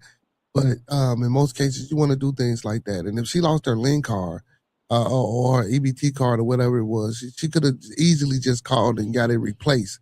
You know what I'm saying? Now, the nastiness and the filthiness, yeah. Like, don't get me wrong. I understand, you that's not how you live or whatever. But it's all. And again, when you're dealing with women, it's always a way to say things. It's all the way the ways to do things. And I get it. It's my crib. Fuck that. Ain't no way to say or do nothing when you living in my motherfucking house. If I don't want roaches and all this nastiness and filth, I should be allowed to say and tell you, look, you need to clean this mess up. I don't want this shit around. And then you got a daughter. Like, why would you even want to live like this, right? I get it, but sometimes, man, when you invite people, like you say, you helping, especially when it's a woman, man, you gotta talk to. I know y'all, but you gotta talk to them a certain way. Now, I got a question for you. Did you sleep with this chick anytime during the time that she was living with you? No, I never did. I never slept with her. That was something that upon her moving in, we discussed thoroughly. Okay. Like we got a brother-sister relationship. I'm not gonna. I was just making sure I heard it when you said that. Now, when you grabbed the knife, that was your first mistake. I know. I already know that. That's why I'm content knowing what I got to face. I know that. But my thing is, it's a burden of proof. So when they came and got you and said assault, but now you didn't already stated it and said it on here. You didn't like, I didn't grab no knife. She stayed with me. She in my house. Like I'm providing a place for her to live. You know what I'm saying? I mean, I don't think you're going to go to jail for this. You know what I'm saying? If anything, I don't know your criminal background history, but you know what I'm saying? Now, if you got a background, of course, they're going to try to play off the background. But, I mean, if you don't got one, I got a background of a lot of possession of marijuana, bro. And this is the thing, bro. Like, I'm not, we here in Texas, we got to let it all play out how it's going to play out. But I just want to, like, let's just get one thing. I want to run back on one thing you just said. Like, the way you talk to people is everything. And trust me, I know that I'm an effective communicator, even though I don't really know most of the words I be trying to say until I say it. And so it's like, I definitely, even when it comes to the feces shit, let me run it down to you, bro. I work overnights. So when I walk in the crib, if I say, oh, I'm going to go sleep at this chick house tonight, she won't know. I don't report to her. So she's in the living room just living her life, not doing shit. And I came home for 2 nights because I work nights. So I'm gonna go chill at this other chick house because I'm tired of this chick. So boom, I pop up at the crib randomly because that's when I come home in the middle of the day. So boom, I pop up randomly, walk in the crib with my key, and she said, "Oh, damn." She in the bed. "Oh, damn, that milk in there is spoiled." Oh, okay. Okay, cool. Go back to the back to my room. Go in the room, put my shit down, go in the bathroom. Boom. It's a shit stain. Large wet shit stain on the toilet seat. So I'm like, okay, if that's not clean, is your ass clean? That's a question in my mind. But I'm the type of nigga that's so mad, but I'm a man. I don't want to argue with a woman. You hear me? That's how I felt about it. As a friend, I'm like, I got hoes. I don't got time to sit here and argue with this bitch. Like, I cleaned it up in the moment, did not say a word about it. I cleaned that shit up, took my shower, and it was a week or two later before the shit even got brought up because it was a steady, a constant pattern. It was like hair in the drain, a lot of hair in the drain one day. And I sent her a text message, "Hey man, can you please stop doing this?" I never directly confronted her about the shit stain, bro. Trust me. But I got the evidence talking to all of my friends about it because the thing about it is that was something that I didn't know how to say to her without disrespecting her as a woman. Because as a woman, why would you want your daughter to even have like? Why would you want to be that type of example for her? But I'm not the type of nigga to even want to go there because that's not my place. I was just trying to be a friend and I didn't want to embarrass her, and I didn't know how to even come to her at all. So when you say it's a way you would talk to her, how about we never talked about it? She just knows. She just know that I know she's nasty as fuck. That's fucked up how you would do your homie. Locking me out my own crib that I paid for a week so you can get your shit and move out. She took some of my shit when she moved out. Like and put a charge on me, bro. And like let's just put that in there that she put her baby daddy on the charge too.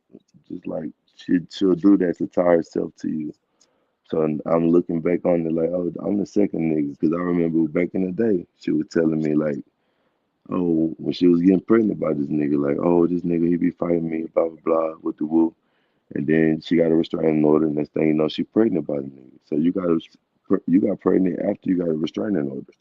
You got pregnant after the nigga went to jail for whooping your ass. See what I'm saying? I never was fucking on her at this point. So it's like, you know what I mean? This the type of shit that she owns. This the type of energy she gives. This like evil, bitter black woman energy. And I'm sorry, but it's true. It's real. You know what I mean? It is real, bro. You got to make a choice out here, bro. Like, is you gonna fight this shit, like, or you gonna live your life, bro? Like, I'm not the type of nigga to go back and forth on Facebook, so I made a whole new one. I want to be Dirty Money now. I don't want to be the same old chase these hoes as rapper as Lewis. Like, I want to change my life and be a role model. I got a lot of kids on my trash route, bro, that watch my channel. Okay. But yeah, man, you just gotta be a little bit more careful, man, about how you helping and who you helping. That's all, man. You know, I know you want to help everybody. You said I ain't gonna go to jail though. That's the end of it, right? I don't think you're gonna go to jail, but why you ain't got no court case in it yet? You ain't tried to contact or notify nobody, bro? The thing is, my court bail bonds tell me that that's just how Dallas is because we so packed up. The system is so fucked up. They say they got people that's been on bond for 3-4 years, no court date. It's just and that's the system. If the system ain't right, bro, it leave you in limbo. Any time of the day, if I get pulled over, any day, let's say I get pulled over any fucking day, and I'm doing anything wrong, I'm gone for the shit that I didn't do. It's not about what I'm doing right now. That's why I live right, bro, because I don't get no other chances. I literally got like 40 years on the line. I ain't missed a day of work in 2 years. I ain't had a vacation in 2 years, bro. You ain't been to court. How you know you facing 40 years? Because I got 2 counts of 20 years of assault with aggravated assault with a deadly weapon. 20 years apiece. 2 to 20 apiece. It could be 4 years, but it could also be 40 years, bro. And it's just a system. It's a law system, bro. And the thing they about probably it is, they're gonna run them 2 counts concurrent. You ain't gonna get no 40. So if the max is 4, no, I'm sorry, the minimum is 4 and the max is 40. You know what I'm saying? They'll run them bitches concurrent, and you probably wouldn't. Yeah, I don't think you're gonna do no time though, man. And I know, I honestly, me personally, I'm not a lawyer, nothing like that, but I don't know if you got a PD or I don't know if you paying for a professional attorney, which I'm, would encourage you to do, because they can really, explain and give you a little bit more details of what's going on with your case. You know what I'm saying? appreciate that, bro. I was more of a. Yeah, but it's fucked up though. Yeah, it's fucked up. Life be fucked up, man. You help people, man, and you think you're doing good by motherfuckers, man, and they turn and they do this type of shit to you. And we live through that type of shit every day. And that speaks volumes to what you were saying earlier about just, being the one people and just helping and being together. You know what I'm saying? That's a cool philosophy and a great ideology, you know what I'm saying? And that's something that I think that we all want to get to. But shit, in 2025, with so many divisive measures that are taking place with the religion, and I know you say you're a Christian, but that's one of the biggest divisive measures. Politics, and just people being individuals and just not, listen, I believe what I believe, you believe, you know what I'm saying? Exactly. And as individuals, that's your prerogative, that's your right, that's your innate ability. You're a Christian, that's your free will that your God or your creator gave you. So you don't have to agree, or you don't have to, go along with the way of everybody else. And that's understandable. But, there is some type of foundation where I think more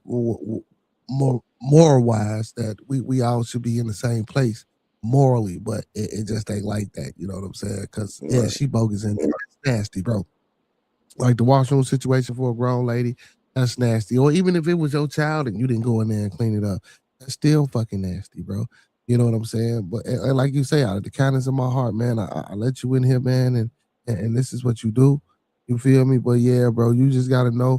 And again, bro, you. So when you was asking your friends, didn't nobody give you no ideas, or then couldn't lead you nowhere, or give you no advice to how to get help to get her up out of there? I mean, they all said the same thing, bro. And then you gotta, like, in that position, they all say the same thing what you said, which is there's steps to take. There's you can get the courts involved to get her an eviction out of your place, even if she's not on that lease. I even heard that firsthand on the way to the jail from the sheriff. The lady who was telling me, like, oh, your due process was fucked up. Basically, I never spoke to a detective. Well, in the state of Texas, you don't necessarily have to speak to a detective if you have a warrant. It's just the law. But yeah, people say the same. All said the same thing, but you got to understand my position of it might not necessarily be her. That I mean, and this when you start to get these emotional bonds. Like you might not want to be with her at all, but at the end of the day, like I want to give her the time she needs so she can get where the fuck she got to go. That's the whole reason why I allow her to enter my shit from the beginning. So if me and her come to an agreement and she say, "Okay, nigga, I know you don't like me, and I'm finna leave then, but I need 2 weeks." All right, then I don't like you. Then fuck around and leave in 2 weeks. Then all right, bet. Okay, so we got this agreement. You finna leave in 2 weeks. You just get nastier and nastier as the weeks come, and it's like it's like. So at the hold on. So at the 2-week mark, did you go to her and say, well, you said you was only gonna need to be here for a couple of weeks. What happened with what you had going on? No, that's not what I'm saying. She had been there for 5 months at this Yeah, point. but you listen to what I'm saying. You stated that she was only supposed to be there for a certain amount of time. Yeah, but So but it wasn't a 2 weeks. It wasn't a 2-week like minimum in the beginning. It was just like I never expected it to be 5 to 6 months, bro. But I never told her it'll just be 2 weeks. I told her okay. Get on your feet. But anytime during her stay before it became elongated, did you come to her and say, well, what's going on with the situation that, about you getting other type of housing and walk the bed because I need my space or whatever the case may be? It was multiple times where I brought it to her attention, like, yo, I need you. Like, either you gonna help me or what it's gonna be like. How's things going with your job search? I'm like trying to see what like I'm saying in the beginning, I never made it like very urgent upon the first maybe 2 months. I never came to her like, hey man, what you gonna do? Like I would always ask her like, what's up with this job? What's up with that job? We would talk cordially in the beginning, but after that, like 3 to 4, 5 month period, I just started wanting to be with other women over my crib. It was like it's like during that 4th, 5th month, we're irritated with each other. And now I'm telling her like, hey, what's up? You know what I mean? I'm ready for you to go for real. And she's like, okay, I'm gonna go in 2 weeks. So I'm like, all right, bet. And so the closer it got to those 2 weeks, the dirtier and dirtier she got. And so it's like me and her fell out. She needed probably like another week left. We had just talked about that a week. She was like, I told you I'm gonna leave on Sunday. And I'm like, all right, but bitch, you starting the problems right now. You can leave right now. You know what I'm saying? Like, I don't got time to argue with you. If I say, hey, man, there's noodles in this motherfucking stove on the pot over here. This shit got roaches in it. Come on, bro, clean up. Like, that's what I mean. She got up and she like, ain't no noodles in that pot. Bitch, you think I got time to sit here and lie to you?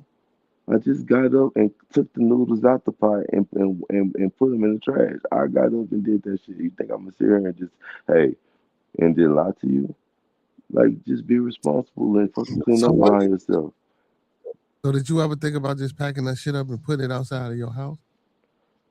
I really did. But the thing is that, look, like, when I'm having all those thoughts, it's like, I'm just putting it in my mind, just keep working, because the time is coming. She finna leave. I already got it in my mind, like, she finna be gone next week type shit. It just an argument popped off.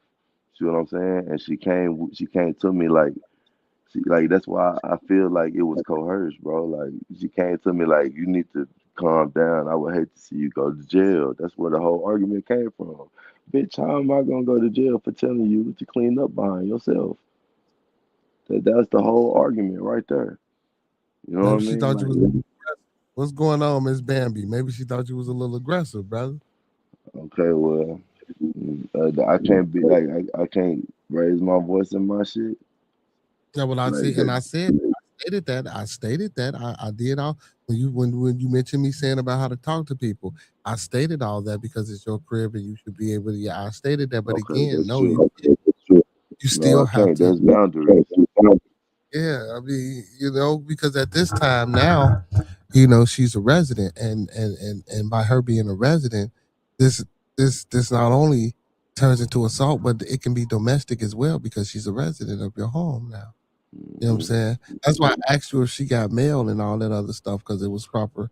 You know what I'm saying? Channels that you could have took. Maybe she did get mail. That's what I'm saying. Maybe she did. Maybe she didn't, bro. Like, what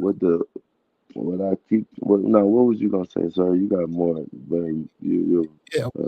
but I don't know, man. It just seemed like you was just too nice, and it was just a messed up situation. But again, I don't know if you got an anger problem, but the knife, or if you were just trying to.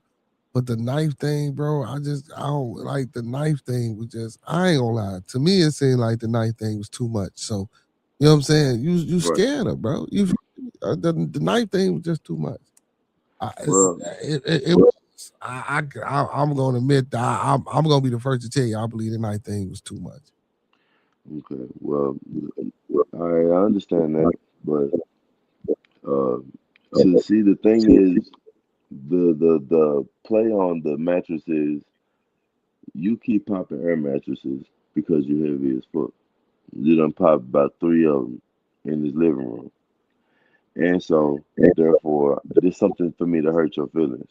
That was what it was. It was really a play on your feelings. Like, I'll pop another one of these. I will pop this air mattress and make you sleep on the floor since you won't get out.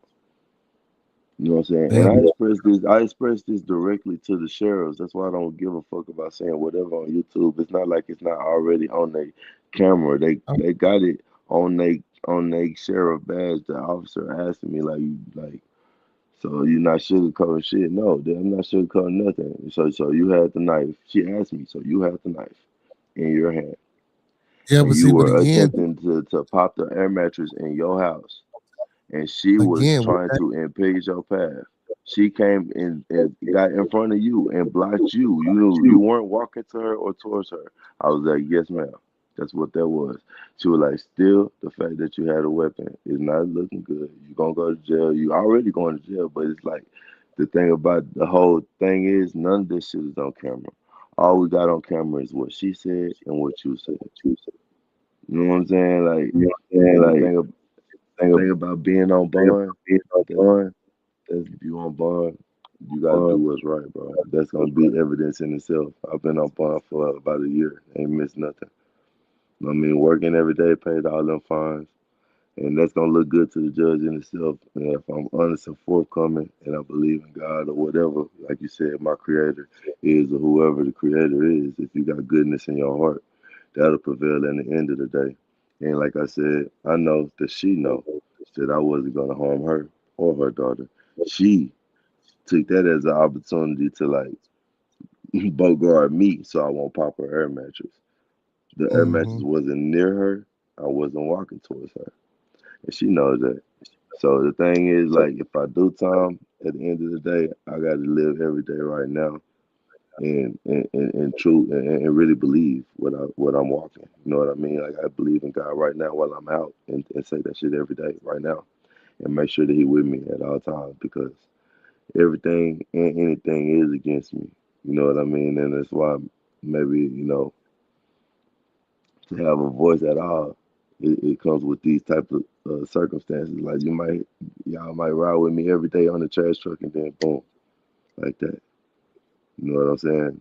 So I speak with so much passion because I truly believe like these words, these days, everything is gonna be captured and it's gonna be looked up on. People gonna look back on that shit. So it's like I want to be on the right side where God at, and I ain't gonna I feel you though, bro. The knife thing for you, it might be the thing for everybody, bro. But the thing is, who would?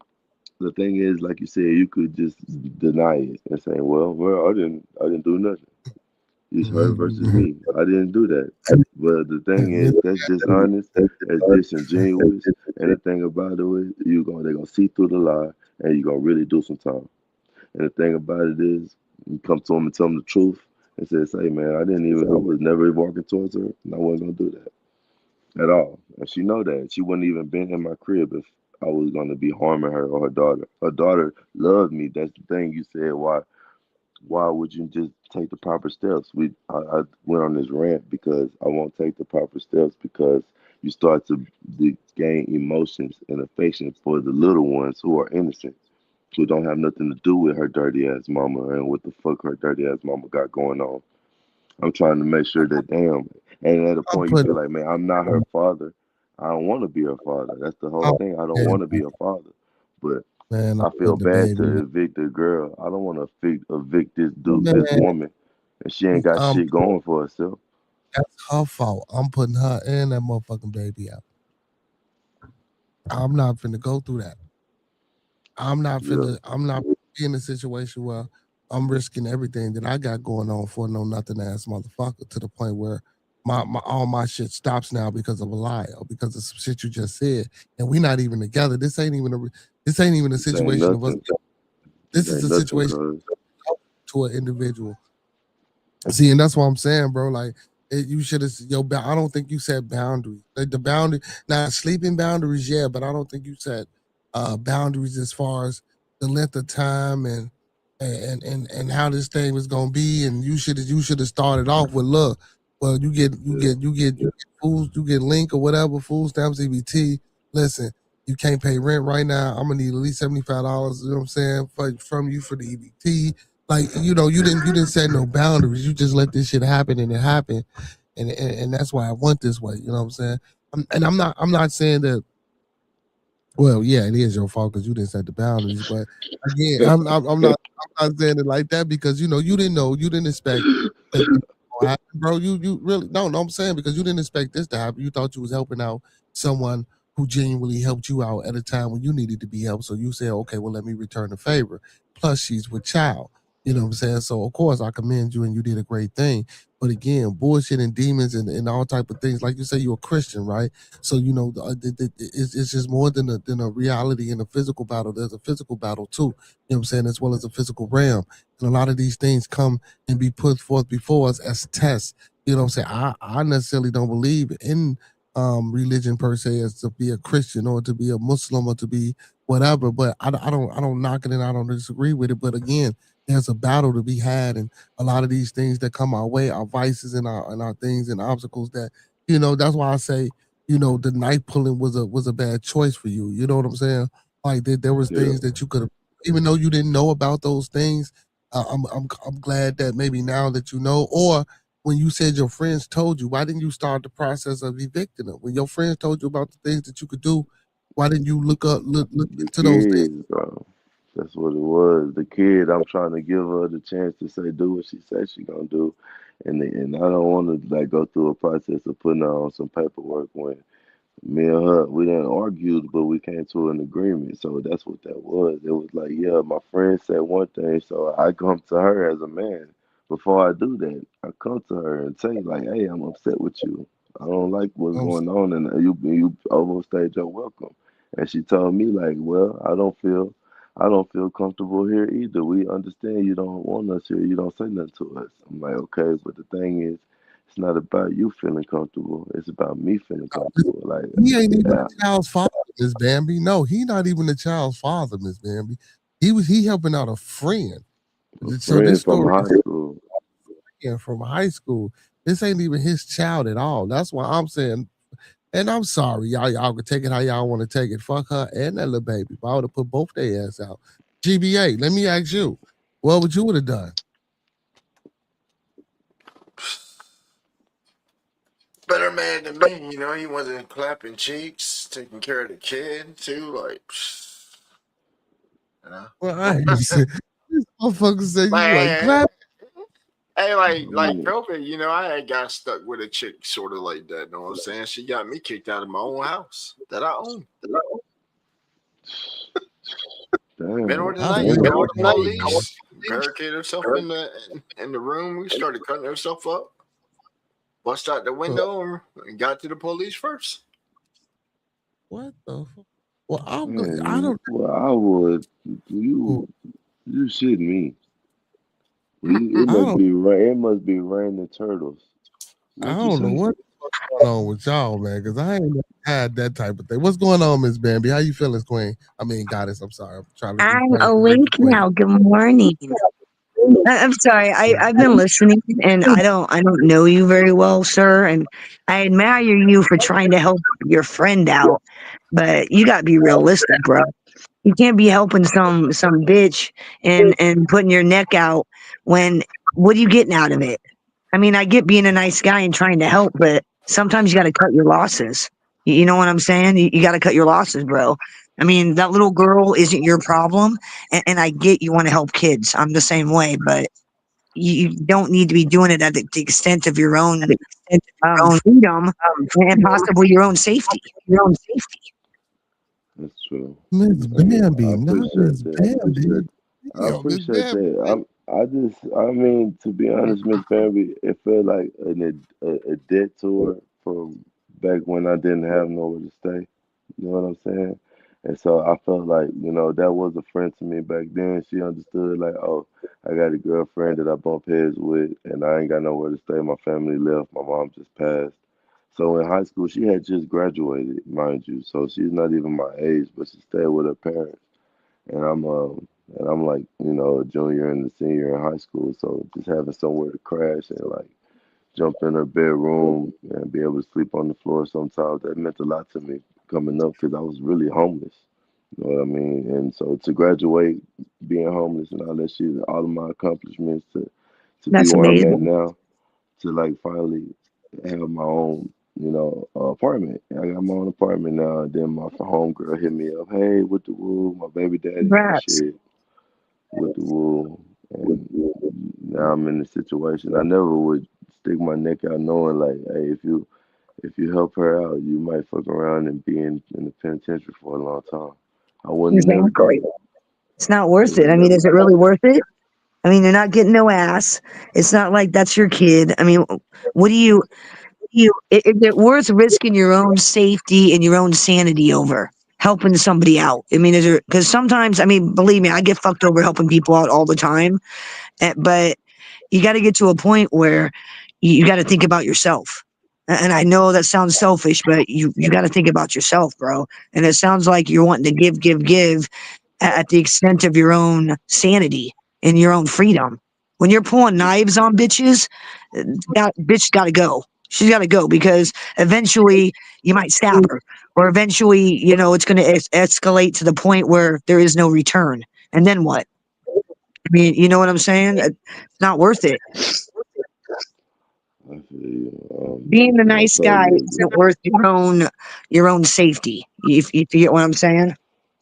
Right, I hear you, and I totally agree with that idea. But I just want to add the caveat that I never wanted to pull a knife on her and hurt her at all. My point was, and it's really a dig at her confidence because I was trying to be mean, which was she had popped many air mattresses before just because of her weight, and so I'm just trying to be mean and say I'll pop this air mattress too. She had just got it, so I'll pop this air mattress and make you sleep on the floor because you won't leave because we're arguing. I want you to leave now, and she's saying she'll leave in a week. So it was petty, yes, but I just want to add the caveat that I never put a knife on a woman ever because there's no point in that. I'm not that kind of guy. Even if I am mad, I know how to use my 2 feet and leave now more than ever. But then I made a mistake, but it wasn't to like say it might be the same thing. You could say tomato. Yeah, you pulled a knife out on a bitch, but you didn't pull a knife out towards a bitch. It don't matter. It's the same thing. But like I just want to add the caveat that I never would hurt her, and she knows that. I never walked towards her with a knife. She walked towards me. She knows that. She knew that I was gonna really pop the air mattress, and that's the Did she thing. know Like, that? I mean, did she actually inside her mind know that? Because honestly, I don't care if you're my best friend. I don't care if you're my husband. You pull a knife on me, and I'm gonna crack your fucking head open, and then you're gonna end up in a cage. Is what's gonna happen. You're gonna end up in fucking jail. So I right, mean, you I get those. These are understand. things you got to think about. Not everybody is gonna think, oh, he's just playing. I mean, there could have been No, serious consequences I to don't think you she thought I was pulling that playing. I was power very play. upset. I was very upset. I don't think it was nothing of a joke. She didn't think I was playing, but she knew that I wasn't going to harm her at all. That's what I'm saying. So when you say pull a knife on me, that's the difference between pulling a knife out. The thing is, the mattress is on another side of the room from the kitchen. I was never going anywhere near her. The thing is, Oh, so she you were impeded across. my You were in path. a totally different area, totally across Yeah, like the. Okay. yes. And I went to go get a knife to pop an air mattress. She follows me to the air mattress, pushing me to stop me. I didn't pop the air mattress because there's too much contact. You too close to me, and I got a knife. So I went and put the knife back, and I left. Right. I didn't never want to pull a knife on her, towards her, or to harm her or her baby. And I never got my chance to talk to the police. So they just came and executed a warrant, and they just got her side of the story. Oh, so the And police so actually did come. Okay. they came and got me 30 days later. I didn't know that I had a warrant at all. They came and served the warrant while I was at work. Was all that There's no, bullshit worth it for uh, some chick that's not sleeping with that you're not emotionally? Was it worth it? Was that's the that? question. That's the question I'm going to ask myself every day because that you know you have this on your plate. Like that's something I'm gonna have to live with every day. That's why all I can do is walk my walk as you can talk the talk all day and say you're an upright right man, but you got to prove it. You got to do that shit every day and live life like you ain't no tomorrow. And you don't know if I'm gonna be locked up for 40 years, 4 years, 4 Yeah. months, or 4 days. I don't know, Not but to all I know mention, is it's I on got your a good record heart. forever.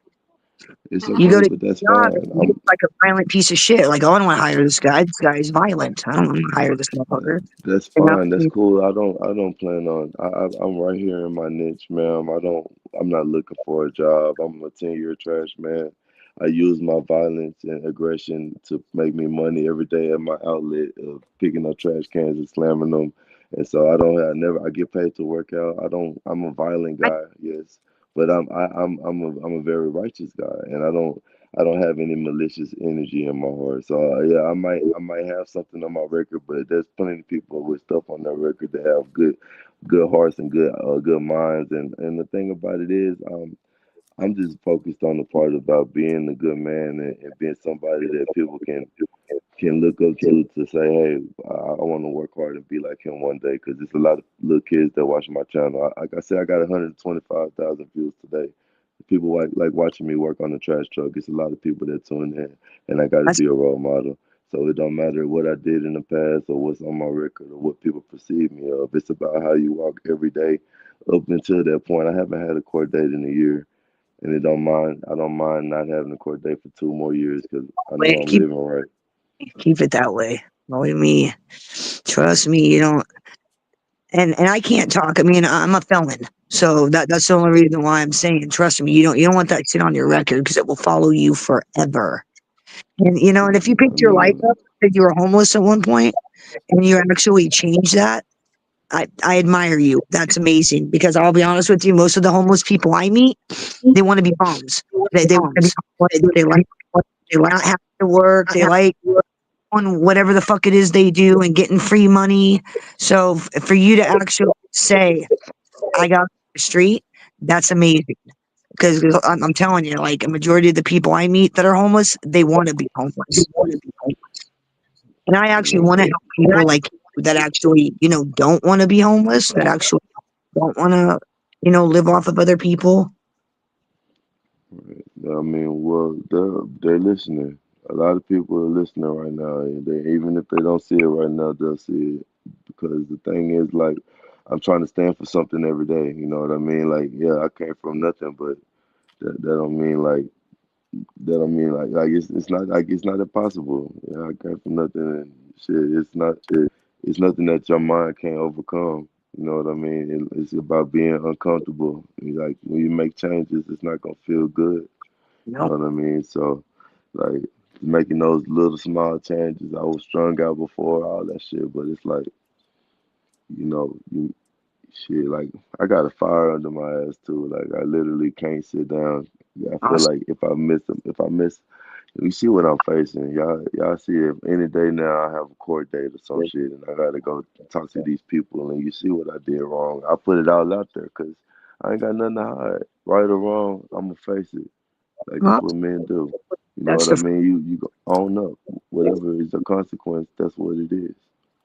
A lot of people don't do their shit. They want to make excuses. Oh, I did this because of this. Why can't you do this? No, just own it. Own your shit. It's not that hard. It's not hard. You made a mistake. I got mad. I said, bitch, I'll pop this air mattress and make you sleep on the floor. And she was like, no, you're not. I was like, bitch, watch me. I'll pop this air mattress. And then she bumping out on the nigga. And then I'm like, oh, shit, hold on, back up. And then let me go put this back. You big and you too big. I'm finna wrestle. It could happen to anybody. It could happen to anyone. You don't never know. She gonna really call the police and then give them an elaborate lady out of what happened. Give them that. I still don't know her side of the story. It could probably be some shit where I'm telling them the blatant truth, and she told them a bold-faced lie, and they just sitting back looking at the evidence. And he was gonna get violent. I'm scared for my life. Yeah. And they probably looking at the camera and they looking at the shit and they like, okay, well, this is what she said, this is what he said. It's a he say, she say. The shit it looked like he probably did assault the bitch. If we do put the shit in court, he gonna get put on assault. But you know what I'm saying? This shit looks so fake and it looks so malicious, and he was helping her. Let's just see how long. If this nigga fuck up on bond, then we'll lock him up. That's what I think it is. And I ain't been fucking up. I've been on bond, doing what I'm supposed to do, going to work every day, ain't missed a day at work in 2 years. Like friendly trash man here every day. Hey, how you doing? Have a good day. Let me get your trash. Then can I get that dog poop for you? No problem. Because I don't want to go to jail and sit in that bitch for 40 years. No. You know what I'm saying? Not when you your life. Definitely not. Not when you worked really hard to get where you're Yeah, but if I do, then it's just gonna be a testament to where my heart was, and I hope that I leave a legacy for. Like, what's the charge? It's 2 assault with a deadly weapon. It's a 2 aggravated assault with a deadly weapon charges. So is it a serious misdemeanor? It's 2 felonies. Oh, 2 felonies. Shit, you might be able to get it dropped down to a serious misdemeanor, possibly. I mean, it all depends. Hopefully, you can be like knocked down or thrown out. Hopefully. Well, you know, I'm an open book. If they choose to just lock me up, then it'll just be what it is, man. I'm going to give you some words of advice that might be hard to follow because I myself have a hard time following these words of advice. Stop helping people that don't deserve your help. Yeah, but that's hard to discern when you don't know like how that's. Tell me about it. Tell me about it. You know what I'm saying, Miss Bam? Because he didn't know she was gonna flip out like that. You feel me? He thought, like he said, she helped him out at one point in time. So, he just felt though, what I'm saying, the compassion and out of kind of his heart. Okay, well, since she helped me, let me help her. But again, that's why I asked him, did he set any guidelines and boundaries? And he didn't. I believe if he'd have set those guidelines and boundaries, maybe some of this could have been averted. You know what I'm saying? With those guidelines and boundaries in place. He said that they set a sexual boundary, right? But now there are things outside of the sexual boundaries that should have been set and that should have been said upon her. You know what I'm saying, moving into his home, and I think he didn't follow up with that. So, I mean, again, I respect the fact. He owned up to it, and again, and I respect and I commend him for helping and not really wanting to put her out because of the child. But again, I'd have put her and that motherfucking baby out. I'm just telling you because I know how shit can go. And you should have did. And that's why I say, even with the knife, I'm like, even if you didn't pull a knife on her, you got to understand. And don't get me wrong, you admitting to what you did and yada yada yada and how it was played out. But to people that ain't there, man, motherfucker can think of all type of any fucking thing and just, you know what I'm saying, Brody? And then by story, and then like you say, you left and just hearing her story. So now they possibly thinking, okay, well, you ran away, you done pulled the knife, tried to stab, and then ran the fuck on off and got up out of there. You know what I'm saying? So it's kind of hard. You pulled the knife on what seems like a homeless single mom, which makes it seem even worse. Which honestly, from listening to this story, it sounds like she's a trifling asshole. She goes from guy to guy, whoever's going to let her mooch and live with her, using her kid as, oh, well, I get the kid. No. If she was any kind of woman, she'd take care of her fucking kid herself, just like me. You wouldn't be living off whoever's going to take her in.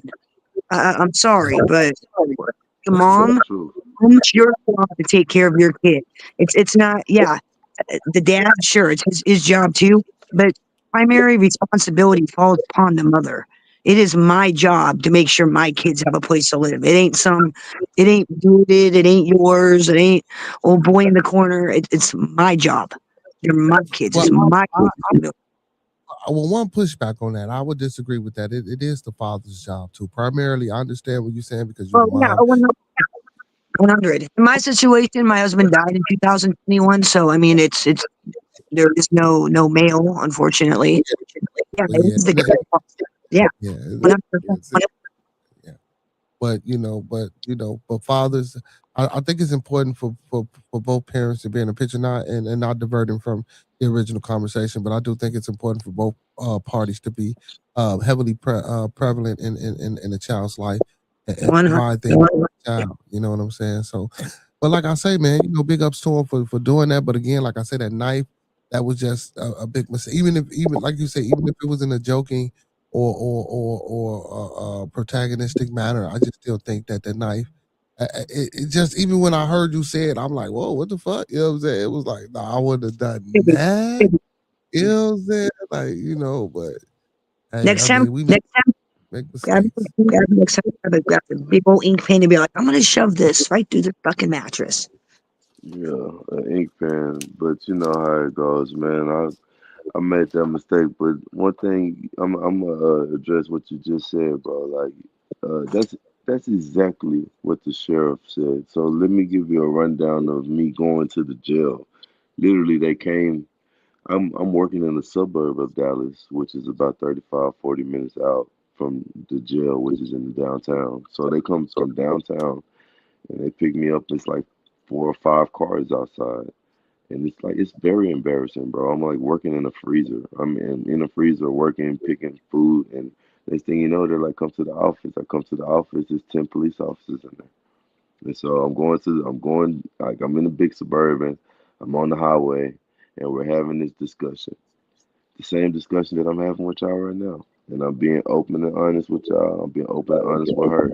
And she's a more white lady, like she's a sergeant, so she has like this power over a lot of different police officers. You can just tell her stature, but she was really cool, down to earth. You know what I mean? And she wanted to know like what happened. You know what I'm saying? So I'm telling her the whole story, not knowing that, you know, I don't have a lawyer, so I can plead the fifth. I'm not knowing that she got her camera on her chest or anything. I'm talking to her as a human being. Like I'm not worried about what the fuck is going on. I'm not even knowing that I had a warrant for the last month. It's a month later. Never, ever, ever the cops like human beings. Don't talk to them like you're talking like me. And well, that's something that I'm gonna have to learn now because I did that. I didn't know. You know what I mean? I just let honesty be what it is. If I go to jail, bro, I got it pretty hard. Everybody gonna know exactly what happened. We're talking about it now, and I'll keep talking about it because I know that justice will prevail. God gonna watch over me, and whatever happens will happen, and I'll pay for my mistakes. But I know that I didn't really intend to hurt her, and she knew that I wouldn't hurt her in the end. That's what I'm gonna stand on, no matter what happens to me, and that's why I'm gonna be a good man every day. But what I'm saying is, what I want to say is, you're right, bro. The lady said, as a friend, you was commendable, but you should set boundaries. But also, she went a little deeper, bro. She said, when it comes to women, I think I said it already. When it comes to women and finding a good man out here, and when it comes down to like you're a new mom, and you know you might have made this. She said you might have made that boundary, but maybe that's more of a one-sided boundary. Like you might not want to fuck her. That don't mean she don't want to fuck you. She see you going to work every day. She see you coming home with money, paying bills. You're providing a roof for her and her child. You've already gave her some before in the past. Now you older. You might be more attractive to her. You don't know that boundary might be fucking her up. You know what I'm saying? Mentally, knowing you can't have that. That's one thing you want.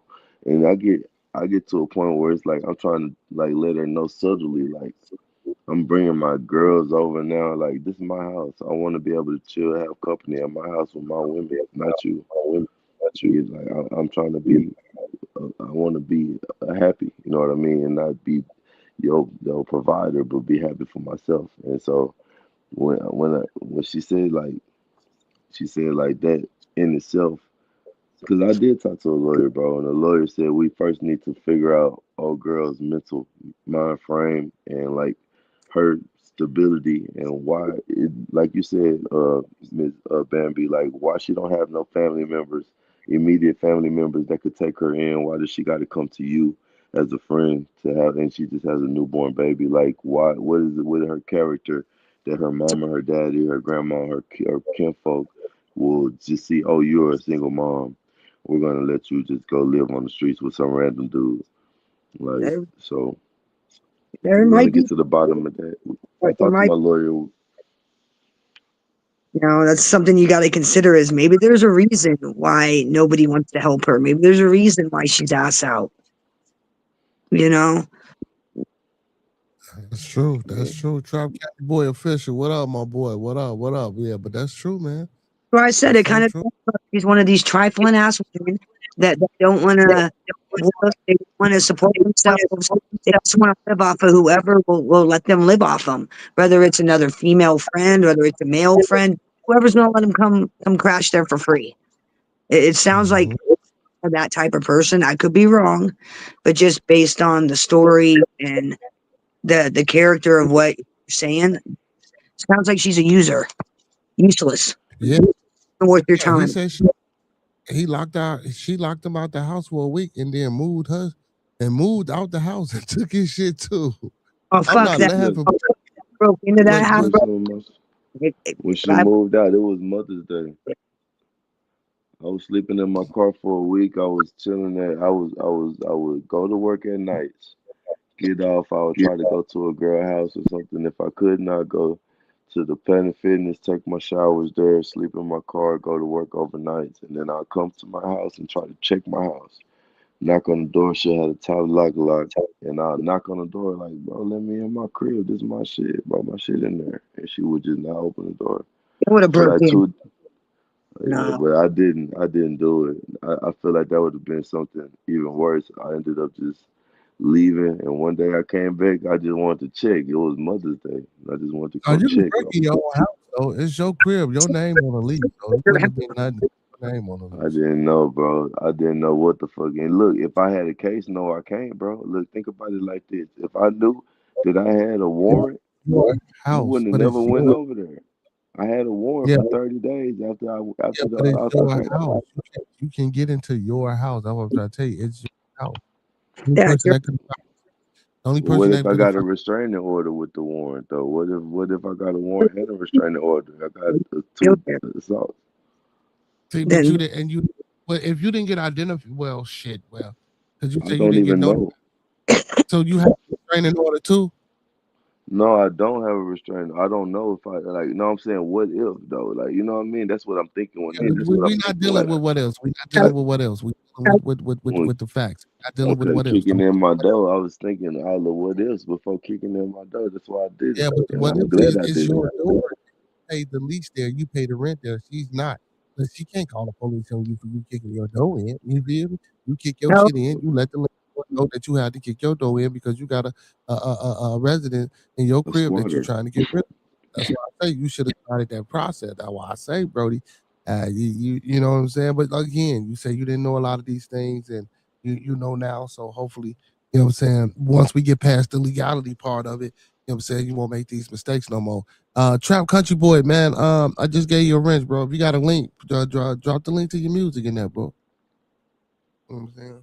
And then when you get a restraining order, believe me, they let you know where you can go, when you can't talk to the public or who you can't talk to. They make it quite clear you have to stay away. When I there's didn't get nothing. I didn't even get a warning that I had a warrant. They didn't let me know nothing. They just can't got me from my job like nothing. goddamn, what state do you live in? I stay in Texas. I'm sorry? Texas. They didn't even serve you court papers and let you know that you were under arrest. That you'd been charged with a crime.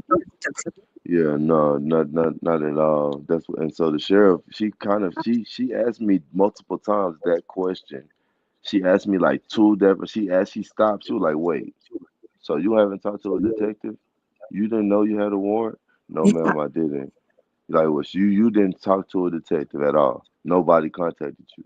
No, ma'am, I didn't. This is the first time I even knew I was in trouble right now, or I'm going to jail.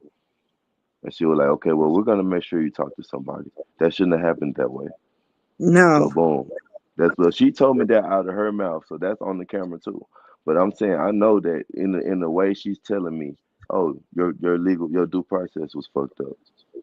You're supposed to be able to turn yourself in, right? They're supposed to let you know. But then you look it up and they say the state of Texas is not required to let you know anything.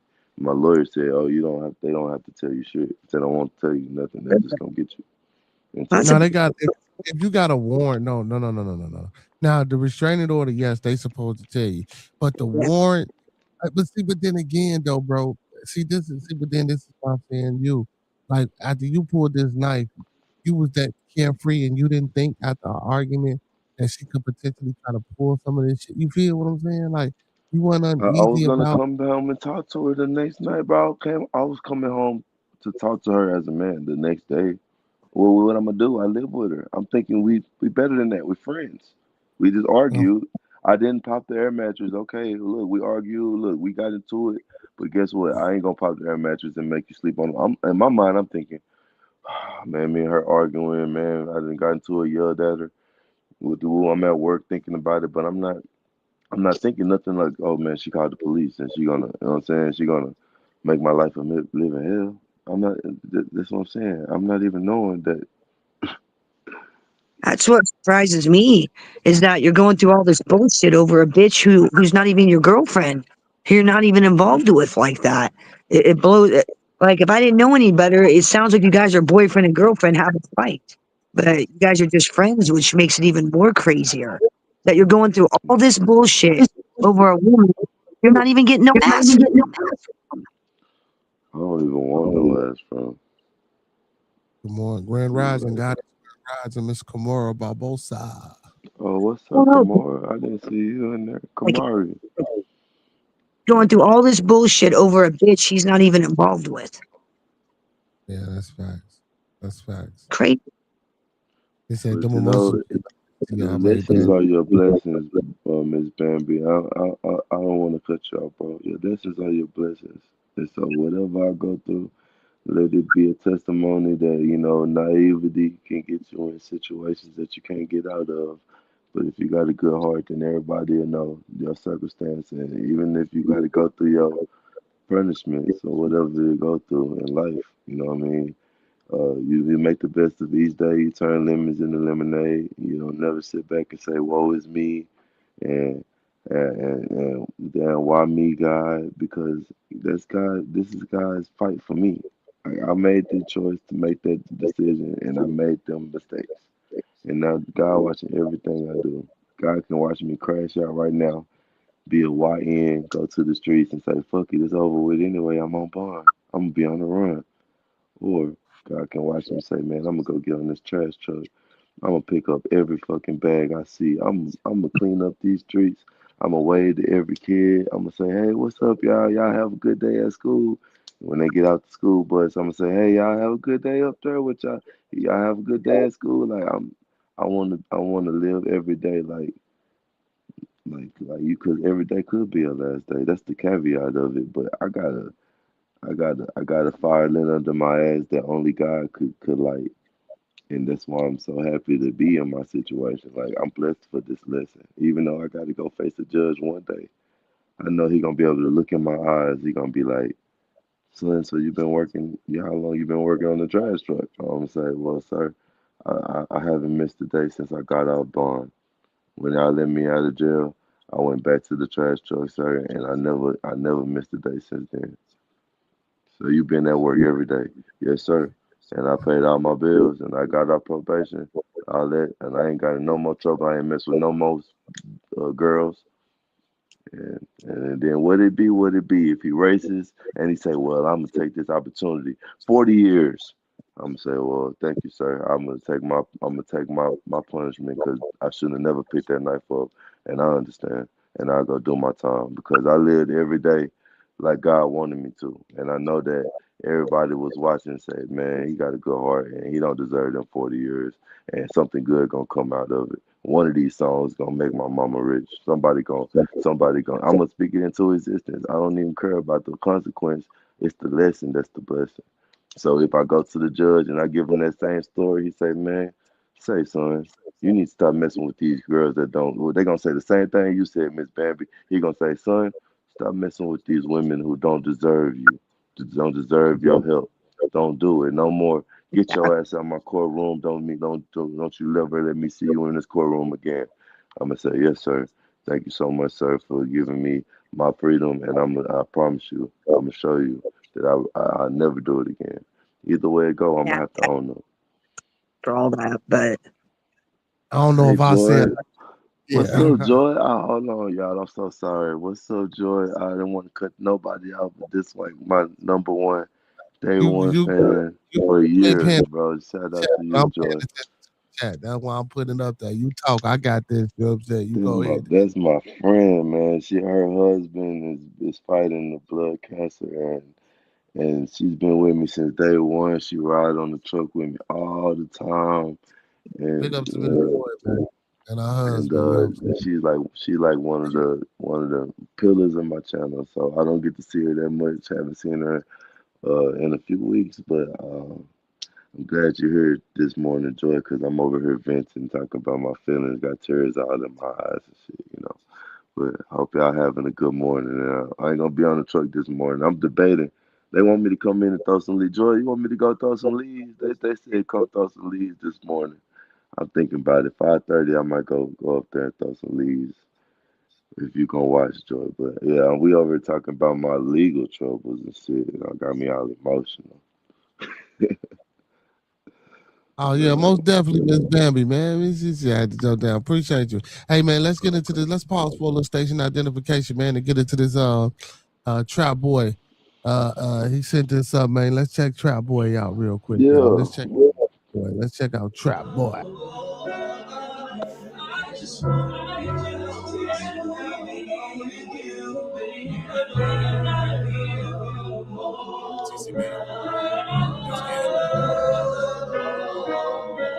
You might hate me today, but you'll miss me tomorrow. No more hellos at the one side nar. That hide their intentions, but can't hide the nar. A soul in the heart, that's two things you can't bar.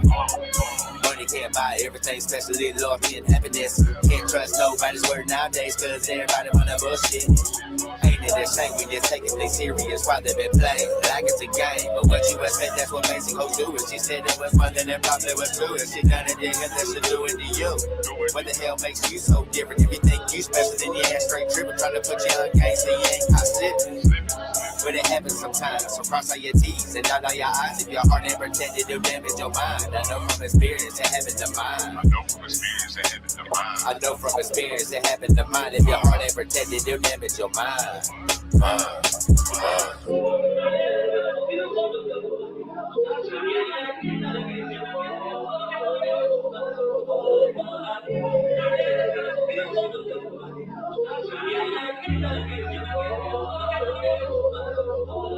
It's always the hardest to walk away. Pretend all your feelings are locked away. Act like it's all good, no, not today. No, not today, no, not today.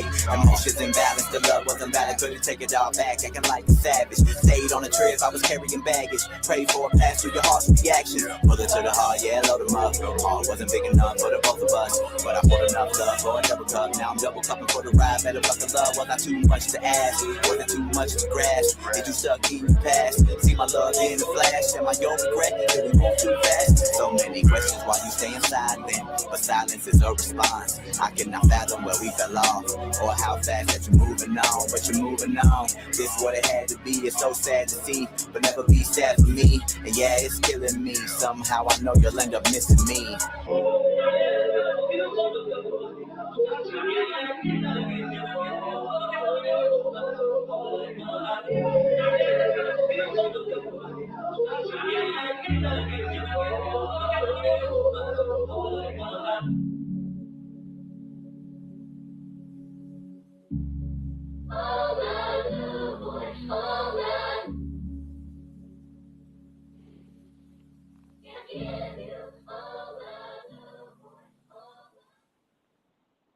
All right, TCB, you know what I'm saying? All right, TCB. I'm rocking with it. I'm fucking with it. You know what I'm saying? A little flavor. Joy says, I'm sorry that I haven't been able to ride with you. And we are still doing chemo, but hopefully we're closer to being done this one. Hey, man, listen, man, y'all know how I like to, how I start off every show, man. I like to say, man, let's keep everybody in our thoughts, our prayers, our views, and meditations. So we're going to send that out to Joy. And Cyrus as well, man. You know what I'm saying? Let's keep them in our thoughts, our prayers, our views, and meditations. Let's resonate some good energy over there, man. And you know what I'm saying? I know how that cancer fight could be. You know what I'm saying? I had a father, you know what I'm saying, that died from cancer, and an uncle that died from cancer. And one of my moderators, big shout out to Shawnee Accord Lord, out there in Washington State. You know what I'm saying? He's going through a battle with cancer as well. So, you know what I'm saying? I know how that can be. You feel me? You know what I'm saying? I don't know if you got a support system or whatever the case may be, but I ain't trying to steal his people or nothing like that. But you know what I'm saying? Good.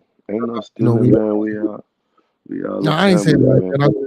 I'm just saying, man. I just know how that be. You know what I'm saying? Like, man, dealing with shit like that. My daddy was in the crib. You know what I'm saying? Died in the house. We had the machines that was taking care of him. You know what I'm saying? When he died in the crib. And just, it just be hard, bro. You know what I'm saying? It just be hard, man. It be hard. It be hard like a motherfucker. You know what I'm saying? Okay, we got a dingbat in the chat. Let me get rid of you. Man, any one of my moderators in the chat, man, please delete this fool. Because it said this comment on the guest. Oh, this is on your destination, man. How one of your moderators get rid of my boy, man. I already did that, bro. Yeah, this motherfucker, man, tripping, man. What's wrong with people, man? Oh, man, come on, man. Well, the thing, I get it all the time now, bro. Like, it's weird, bro. It's really weird. Like, I'm gonna tell you what it is, too, bro. Like, when you doing that live vertical stream, right, and you like scrolling. I know. Yeah, anybody can come in. I already know. See, I don't really get too many. Don't get me wrong. I get trolls and shit sometimes too, but I don't really get too many. You know what I'm saying? Of the bad trolls. Most of all the trolls that I have gotten in the chat, they wind up being subscribers and viewers to the channel, and you know they come in with the trolling and shit. I flip and convert them, but you know some people you just can't. Vertical. Yeah, I know about the vertical, bro. I know how that shit go. Like, yeah, they come in. I got a point though with that vertical. It's like it's gonna like put shit in the algorithm that's like high action, high impact. So I'm kind of cheating the system when I say I got a podcast because most of the time I can't even really talk to everybody and I can't read the chat. It's just the chat talk to itself and it's building a community by itself. With podcast, you got to talk to your chat though. Because a lot of podcasts don't talk to the chat. A lot of people don't really. A true podcast is not for you to interact with your chat. You know what I'm saying? It's for you to interact with other people and then involve the chat, right? No, you don't have to know. No, a podcast, you don't have to involve with chat at all. A podcast is you and your whatever topic you now. If you want to maybe read a super chat or something like that, yeah, but you don't really have to get involved with your chat. I like to get involved with my chat, you know, doing what I do because it's you know, again, conversation. So I like to conversate. So, you know, I build off of my chat, but you don't necessarily. So what is it? Okay, so is it still considered a podcast if I never have a guest on and I'm just like constantly interacting with the chat all day? That's all I'm doing is talking to the chat. You can do that. I mean, most definitely. If that's well, I mean, but in that realm, I mean, you can call it that, but you'll be more sort of a content creator. It's like more like a show, right? It's not really a podcast. Until you start making it a podcast, bro, and you start trying to insert that whatever opinion of the day it may be, whatever is divisive, let's talk about it. The Cowboys or politics or whatever make people start talking. Like, I'm a trash man. You tell people styrofoam not recyclable. Then next thing you know, here the internet comes because they got to tell you, no, styrofoam is recyclable. It's something to argue about. Yeah, well, that format is the 16.9 version, I believe, and that's more of a traditional film set version. Like even when you get your TV, you know how you get your TV and you want to change it from wide to 16.9. So that's like a traditional film version that a lot of people still do. So if you notice, that's why TikTok is set like that. That's why Instagram is set like that. The only thing that's really not set like so actually YouTube is set like that unless you stream through a third party. Because for actual live off YouTube, it automatically sends you into a vertical. You know what I'm saying? So exactly. So you know everything is streamed like that because it's more and also it's more subconscious because people scroll. You know what I'm saying? People. But a lot of people, some people, like when I started doing a vertical, people was like, well, I really don't like the vertical. I like the, you know what I'm saying, the way you got it when you do the wide version because I can see the chat and I can keep up with it versus, you know, the comments rolling. So it's all about a balance. You know, and I was gonna say balance. I was just gonna say, you know, it's all about a particular case. You know, it's about what you want to do. You know what I'm saying? So yeah. Okay, yeah, it's like being it's like you pioneering, so everybody not gonna do it the same. I was wondering how you. Well, I mean, I kind of got an idea of what you're saying. It's kind of more like a content creation type of atmosphere. But what I'm saying is, when it comes to the, like you said, it's for me though, the third party streaming, and when it comes down to the algorithm, right? And like the scrolling feature where we were talking about, what I'm doing is cheating the system because it's action. It's like action. If you actually see some of the shit I'm doing on my live stream, it's like boom, boom, picking up cans, slamming shit. Oh, it's some weird shit in the trash. Oh, there's a bundle of roses. Oh, there's You know what I'm saying? It's this, it's that in the trash, and it's exciting. You know what I mean? So it's like you can't necessarily tell it's a podcast unless you actually watch it long enough to see the trash man actually interact with the chat. And I do it more, like every now and then, not all the time, but it's like a 5-hour process. So it's like my chat is going by itself all day. And like these moments right now where I'm sitting down talking to you, that's so special to my chat because they get another version of me. Like they get to actually sit down and see how I express myself when I'm not running and jumping and exercising. You know what I mean? But like when it comes down to the third party shit, the specific thing about third party shit is that I don't like it because me personally, I feel like I never knew about a third party system until a streaming app until after I had already started my YouTube journey using the app, going within the app, and I feel like the algorithm boosts the app if you actually use the app. You know what I'm saying? So let's say you're using the app and you're not using the third party system. I feel like it'll promote your shit more into the algorithm. That's what I'm trying to say. Because if like I'm on that bitch every day in the same demo from 7 to 1 every day, and I've been there for like months and months and months. So I kind of start to see the viewership flow. Like I can see like, oh, today I got 50,000 or I got 50,000. Like I do it 5 days a week. So it's like I'll get like 25,000, 50. Then on Friday I get 125,000. You see what I'm saying? But I kind of know so I got 125,000. On Monday it's gonna go back low, 37,000. Tuesday 40,000. But the thing is like it's a constant 150, 200 people. I ain't got almost 900 people at one concurrent viewership just because I feel like because I'm using the app. But I know that that's not true because I see that certain content creators use third-party streaming all the time, and they have thousands of people. Myron Games, everybody else. That's what they do. StreamYard or whatever. I just feel like I got something figured out right now because whatever I'm doing. So I wanted to branch off of that and like use a third-party streaming app, but on a different phone on the other side of the truck so that I don't fuck up what I got going on. I don't know how to explain it, bro, but it's like you got something good, don't touch it, don't fuck with it. If you got 100,000 views, 125,000 views yesterday, I don't want to change nothing I'm doing. But I do know that third party streaming, you can show shit on, you can, that's why I'm happy to come on your show, bro. You can pull up a video if you want to, you can listen to a song if you want to, whatever you want to do. You want to pull up somebody, here's the link. You want to come up here and talk to me, I understand. I just feel like there's pros and cons to everything. You know what I'm saying, bro? And I'm gonna take advantage of both of them. I stream vertical and wide, so so you get both done. Yeah, I stream both, brother. So I stream vertical, wide, Facebook, Twitch. You know what I'm saying? Using the third party app though, right? Yeah. You know what I'm saying? I'm trying to say like I just do direct from the YouTube app vertical. That's app. cool. Like, that's cool. You know what I'm saying? Ain't shit wrong with that. That's cool.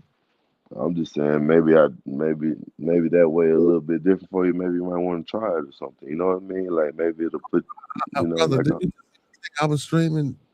It don't matter whether it's through a third party app. I'm still streaming. Oh, it don't matter. I'm still streaming through.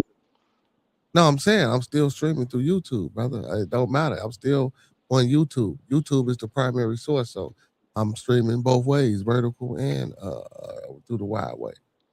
Okay, I'm saying so. I ain't no expert. I'm open to learning. I'm just asking questions, bro. I'm hot. You good, brother. You good, brother. You good. You good.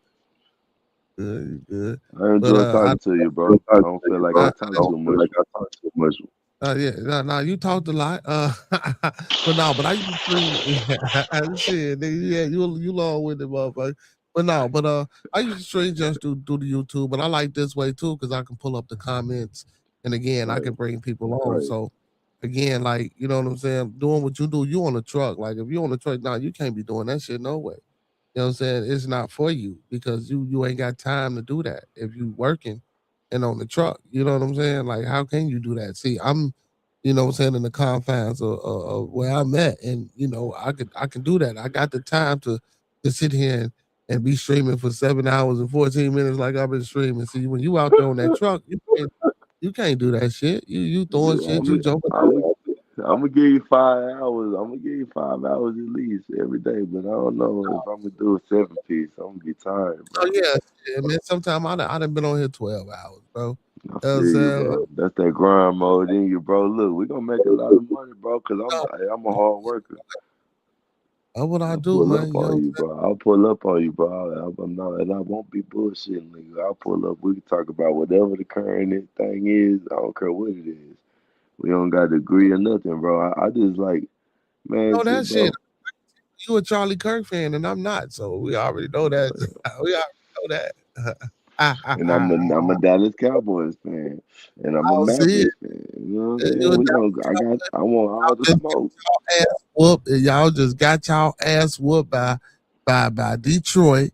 You know what I'm saying? Dallas. And I want all the smoke. I'm sitting here saying that, like, bring that smoke for the Cowboys, because I don't care. I'm still a Cowboys fan. Still, you can't take it from me. They suck. They ain't making it to the playoffs. Now they definitely don't suck. They don't suck, but they ain't making it to the playoffs. I'll let you make it on the they ain't making it to the playoffs, but y'all definitely know. Y'all definitely know. The Chiefs and the Eagles know.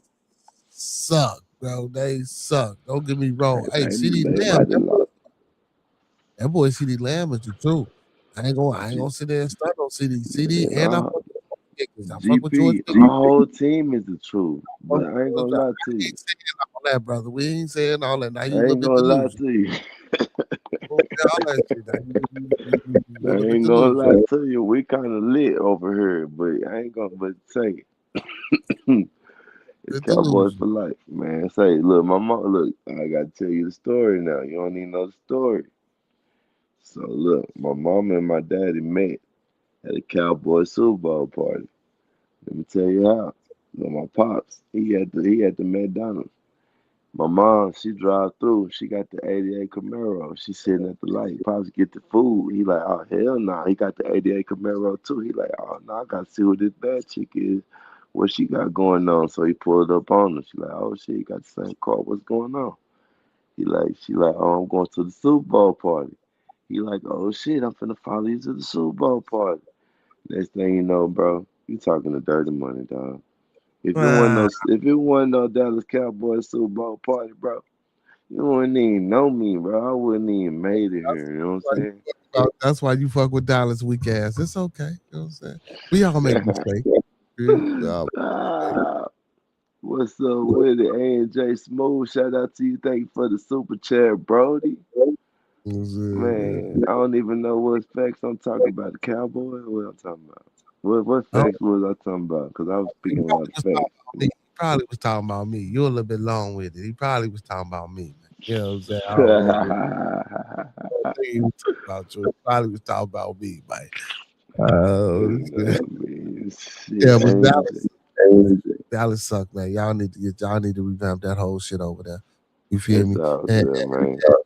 And the Mavs ain't going no motherfucking well. You feel me? Anthony Davis. We got cool, man. We ain't worry about Anthony Davis tired ass, bro. Look, he can hoop if he want to hoop. He can hoop. If he don't want to hoop, fuck it. He gonna retire. We got Cooper Flag, bro. We ain't worry about it. And what the fuck, Cooper ain't doing shit for y'all right now. Man, Cooper just dropped 36 the other night, bro. You gotta check your stats, bro. I fuck with Cooper though. Stats, bro. He just dropped 36. You can't not fuck with him. He 19, dropping 30. He ain't even 19. He's still 18, dropping 36. 7 foot tall. Come on, man.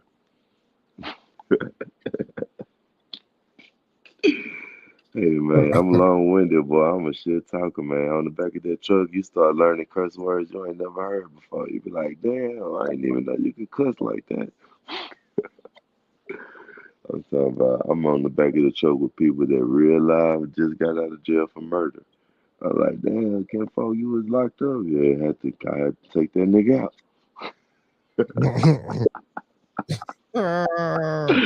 I was like, God damn. Let me just get the trash on, get on this nigga bad side for him. He be on the back of the truck with some real life murderers, bro. Yeah. He says some real live murderers. I don't want to be on no truck with no murderers, man. Man, it's a trash truck, man. They out trying to turn their life around, bro. They're the best people to be with, bro. They know all about the streets and they ain't going back. Trust me. You get real wise around that trash truck, man. You get wise, bro. It's like I was 19. The Mavs just got their ass whooped by the Thunder tonight. We got our ass whooped too. I mean, it's the Thunder though, man. Ain't that the best team in the NBA? Man, fuck the Thunder. Fuck They the the reigning, Thunder. that's the reigning champions. Put some respect on OKC. If Luka was here, yeah, you know, the OKC know what's up about Luka. See, man, say, bro, we put them boys out when he was playing for us. You know what I mean?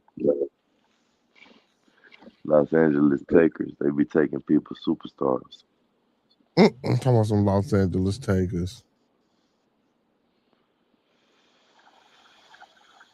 Oh yeah, they really Netflix is really they really bad. They really taking motherfucking Warner Brothers around this bitch, ain't they? Hell yeah. I've been around with shit. It said nothing has changed today. Both streaming services will continue to operate separately. We have more steps to complete before the deal is closed, including regulatory and shareholder approvals. You'll hear from us when we have more to share. In the meantime, we hope you'll continue to enjoy watching as much as you want, whenever you want, all in your current. Okay. All right, Netflix, go ahead with your badass, man. I need to rob Netflix. Yeah. Oh, shit. Let me. Yeah, I need to tap in with Netflix. Netflix, goddamn it, got all the motherfucking money.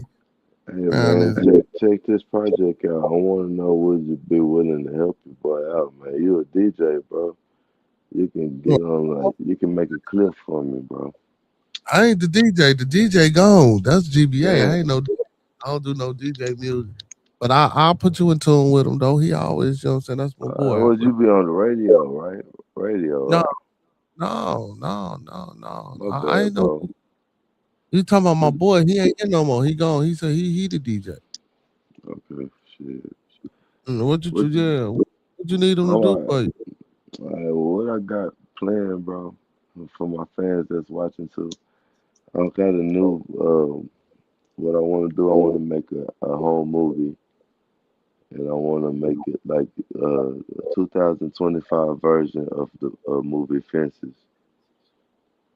And since I got the footage already, I got probably 100, 200 hours of Trash Man footage, and like I just want to put the choreography together and like make a plot. I know AI can do all this shit for me, but I wanna like incorporate people that really, because I got trash men all around the world that's linked into my channel with me, that come and watch all the time, and I wanna make something that they can relate to, because the Denzel movie Fences was like based in the Jim Crow era, and like he couldn't really read. He was just an earnest trash man who became a driver, and he would like bring his whole check home to his wife. But you know, he later on he started messing with one of them girls on the route and got her pregnant. Anyway, you seen the Denzel movie Fences. Like it's a really good movie, and it's like based off the life of a trash man. And I want to bring 2025 to that. You know what I mean? To that idea. I bring that idea to 2025, and like have like a story plot, like you know, somebody that got to ride the trash truck every day, and like the behind the scenes, and like have a real movie. You know what I'm saying? They have like a climax. Like a build up to it. You know what I mean? Like a real movie. I really want to make a movie. I didn't know that Denzel was a trash man when he was younger. I didn't know that until like a few days ago. And then it made me really want to watch the movie Fences again. I was just talking about it on my podcast. But yeah, that's my idea, and I need to know. Well, I guess I can add AI, but like I said, You gotta write a script like AI. Like you just want some AI shit. Like, what you trying to do? Like I what want the you real mean? You got shit, like what bro. you just got footage of you being on the back of the truck? Like, yeah, Yeah, that's I what I'm got saying. You that, trying to but I make a want movie, you're more gonna than need more that. than that. Like, it's gonna have to be. That's what I'm saying. It's gonna have to be scenes. It can't just be you on the truck. That's what I'm saying. Yeah, we got a You know what I'm saying? It's gonna storyboard have to that be you bitch, though, right? interacting with characters. Yeah, you got to sit down and start writing a script for it, my boy. On You some got to sit Tyler down Perry shit. and go to work. Yeah, shit. Oh no, on some dirty money shit. No, real shit, bro. I appreciate that, What bro. I Tyler mean, we Perry got to do with nah, that's Tyler just Perry ain't got shit. I the reference, but yeah, no. You know what I'm saying? This about you, shit. Tyler Perry ain't got shit to do with this. Now, if he want to come be an investor and fund some shit, you know what I'm saying? Yeah, we fuck with him. You know what I'm saying? Could you brainstorm with me? Do you think you can help me come up with like a good story for some shit? Like, I don't want it to be about me. I want it to Do be that right now. like, Like, that'll be some behind the scenes type shit. We wouldn't be doing that shit on yeah, we can't no do YouTube. that right now. We can't do that right now. Yeah, no, I wouldn't do that with you on YouTube Live, brother. You know what I'm saying? That's your idea. That's you know what I'm saying? You know what I'm saying? That's something like Yeah, I'd be too naive about shit, I guess, sometimes, man. you ain't doing that shit for these people, so these people, you know what I'm saying? Not saying that motherfuckers will do that, but if you really want to do some shit like that, hell no. We want to do that on YouTube Live, man. Hell no. Fuck that, no. No, I know some people who done wrote and direct some shit, you know what I'm saying? Like some B movie, some shit, some movie type shit. So, you know what I'm saying? Like, yeah, man, we can put you in tune or whatever. Or like I say, shit, like you write it and you know what I'm saying, shoot it to an editor and woo out the band. Like I said, I ain't got no problem with bouncing ideas off, but I wouldn't do it on live though. You know what I'm saying? I'll make sure you get all that shit like you know what I'm saying on some real shit. You know what I'm saying? So like you will have it and the whole world won't have it, and then you know you can act on this shit and you be like, damn, I had that idea, motherfucker. No, we don't want none of that. You feel? You think it's a good one, bro? What you think about it? I mean, 2020. I mean, shit, 2025 Fences. I mean, Fences was a good movie. I didn't think about a 2025 version, but it's all about how you gonna write it up. You know what I'm saying? How you gonna spin it? You feel me? You know what I'm saying? So, of course, you know, it's about to sit down and hear more of the vision and the idea. But shit, you know, it's your idea, shit. You know, we got to make it come to life. Like I said, we just got to put a few more things around it to make it pop. Yeah, that's all. But yeah, that shit. If that's what you want to do, bro, this shit, do it. Shit, the fuck, do it. You know what I'm saying? Do it. You know, that's my thing. Shit. Now, if you want to do it the AI way, that's cool too. But shit, if you trying to pop, shit, AI ain't gonna give it that real. You know what I'm saying? Shit, I'd rather watch a low budget movie than an AI movie type shit. You feel? Nah, real shit. Real shit. Yeah. You know what I'm saying? Well, real motherfucker, because at least I know you put the work in, you put the effort in, you took the time to, you know what I'm saying? Type shit. Yeah, no, I never meant like using AI to do any type of footage or movie creation, nothing like that. I meant like just helping write the script, you know, for another. You can do that too. Yeah. Yeah, most definitely. Now you could do that as well. You can do that I'm as not well. a messy person, so I don't really know how to like think about like a group of people and then they mess and how it interacts with each other Well, and mess. my boy, you might need to get out. You might need to go get out and be around some people. And I'm dead at shit. You laughing. You know what I'm saying? I mean, Incel looking ass nigga. You know what I'm saying?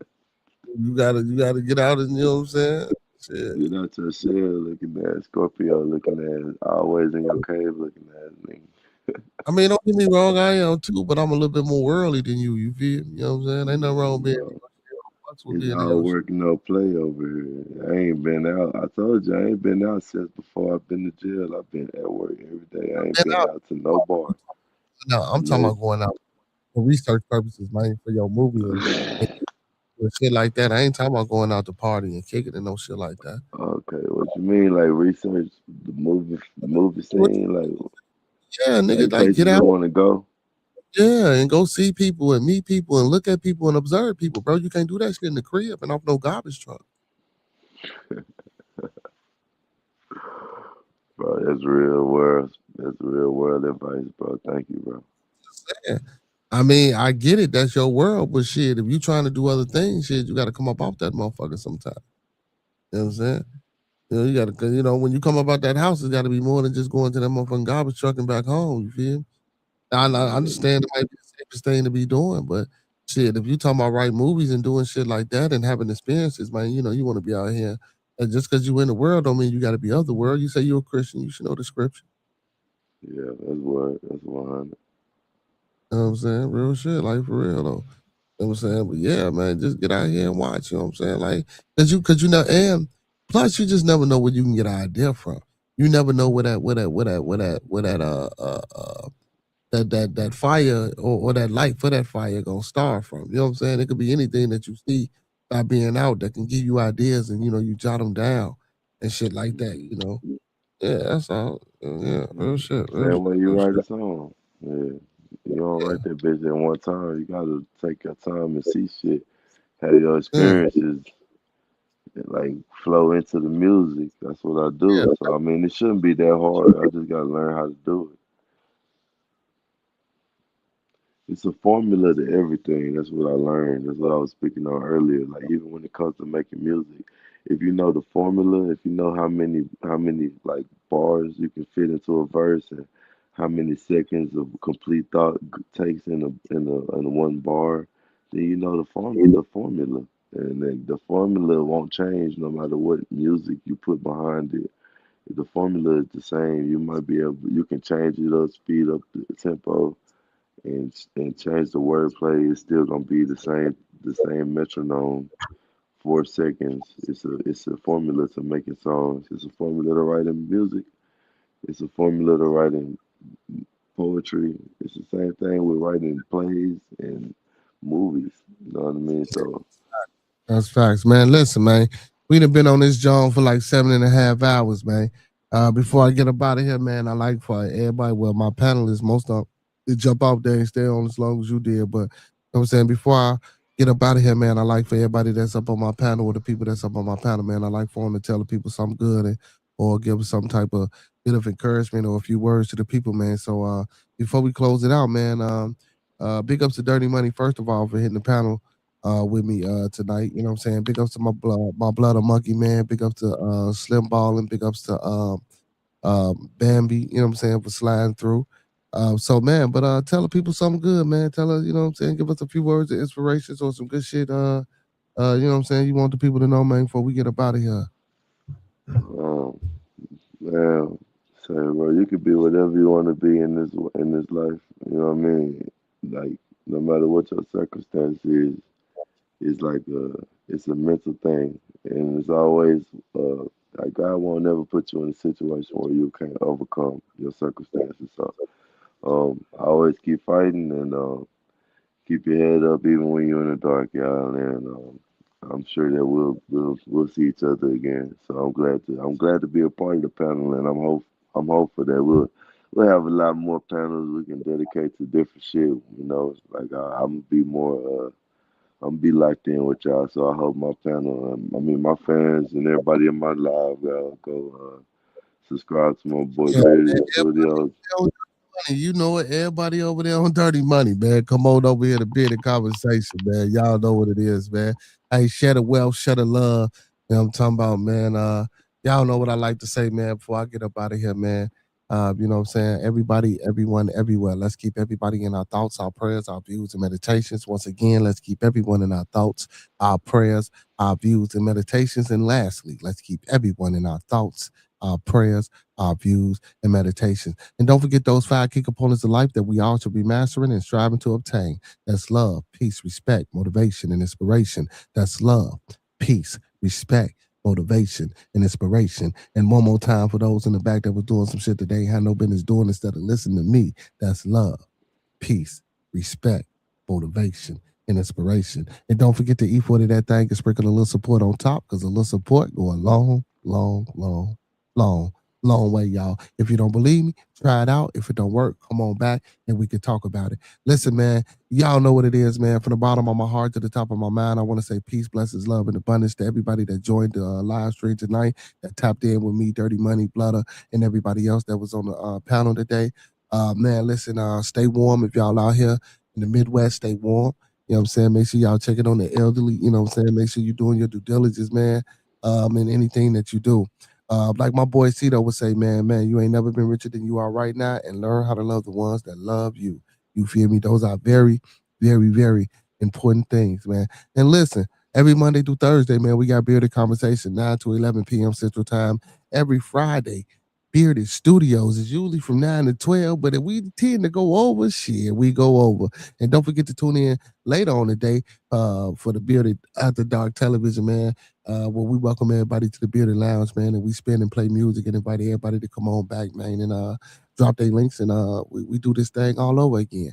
And on Sunday, man, we tap into a little bit of the theology and different, religious ideologies and philosophy. So, man, if any of those things interest you, make sure y'all tap in and come on over here and fuck with us, man. And y'all know what I like to say every night, man. Those that fuck with us, fuck with us. Those that don't fuck with us anyway, don't forget to tap in with my Brody. You know what I'm saying? For Show TV, my Blooder, TMB with Monkey Man. You feel me? Miss Chocolate. You know what I'm saying? I residential YouTube PhD. You know what I'm saying? Miss Chocolate Ty. Little bro, Nike Fam, Two Hills STS, man. Make sure y'all go tap in with Dirty Money. Anybody else that's out here that's got a channel that's pushing this, doing their thing, man, go tap in. Y'all know what I say. Go support those that support me, because I support them until further notice. Y'all know what it is, man. All superheroes don't wear capes, but they still need their theme music. So to all my superheroes, all my Beardonians, and all my beautiful people, man, don't forget to come back. You feel me, man? Let's get on up out of here with some good old theme music, man. Hey, let's get into this TMB with Monkey Man on the way out the door, y'all. Peace. You know what it is, TMB with Monkey Man.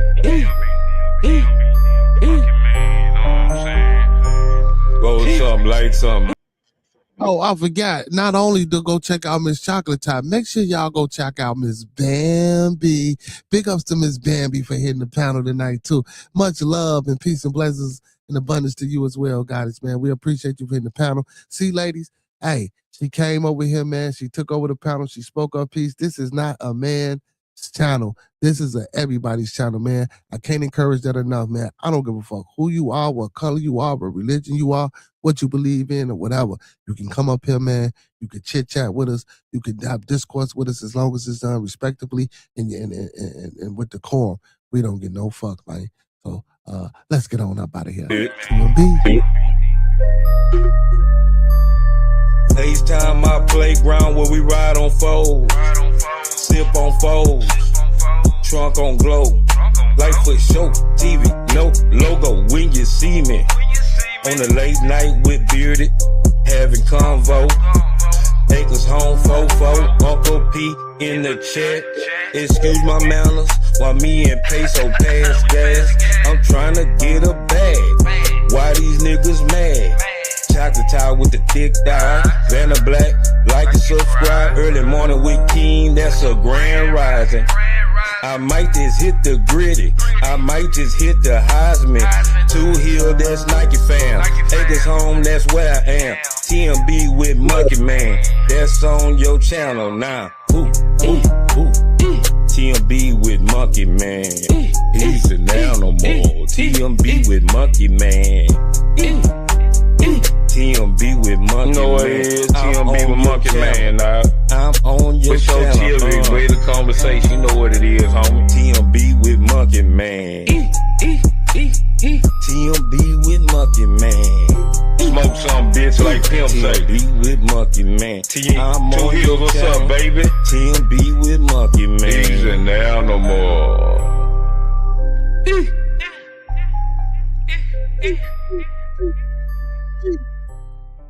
Hey, Miss Bambi, I love, bro.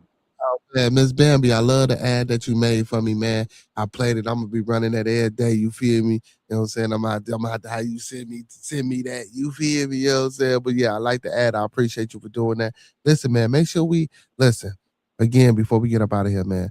Make sure we all go follow each other, man. If y'all truly, sincerely rock with what we got going on, man. If y'all rocking with Dirty Money, man. If y'all rocking with me, if y'all rocking with anybody up here that's got a channel, make sure y'all go tap in. Make sure y'all go follow. Make sure y'all go show love and support. You know what I'm saying? It don't cost shit to hit a like button. It don't cost nothing. You know what I'm saying? To sub up to a channel. It's good information, man. You feel me? Hey, like I always say, man, when we come together, may we always meet on a level. Once we're in each other's presence, may we always be humble and plumb. And when we leave each other's presence, may we always part on the square. Some more to be, some more to be, some more to be. So may it be, family. Hey, y'all. Y'all come back now, you hear? Peace. Peace.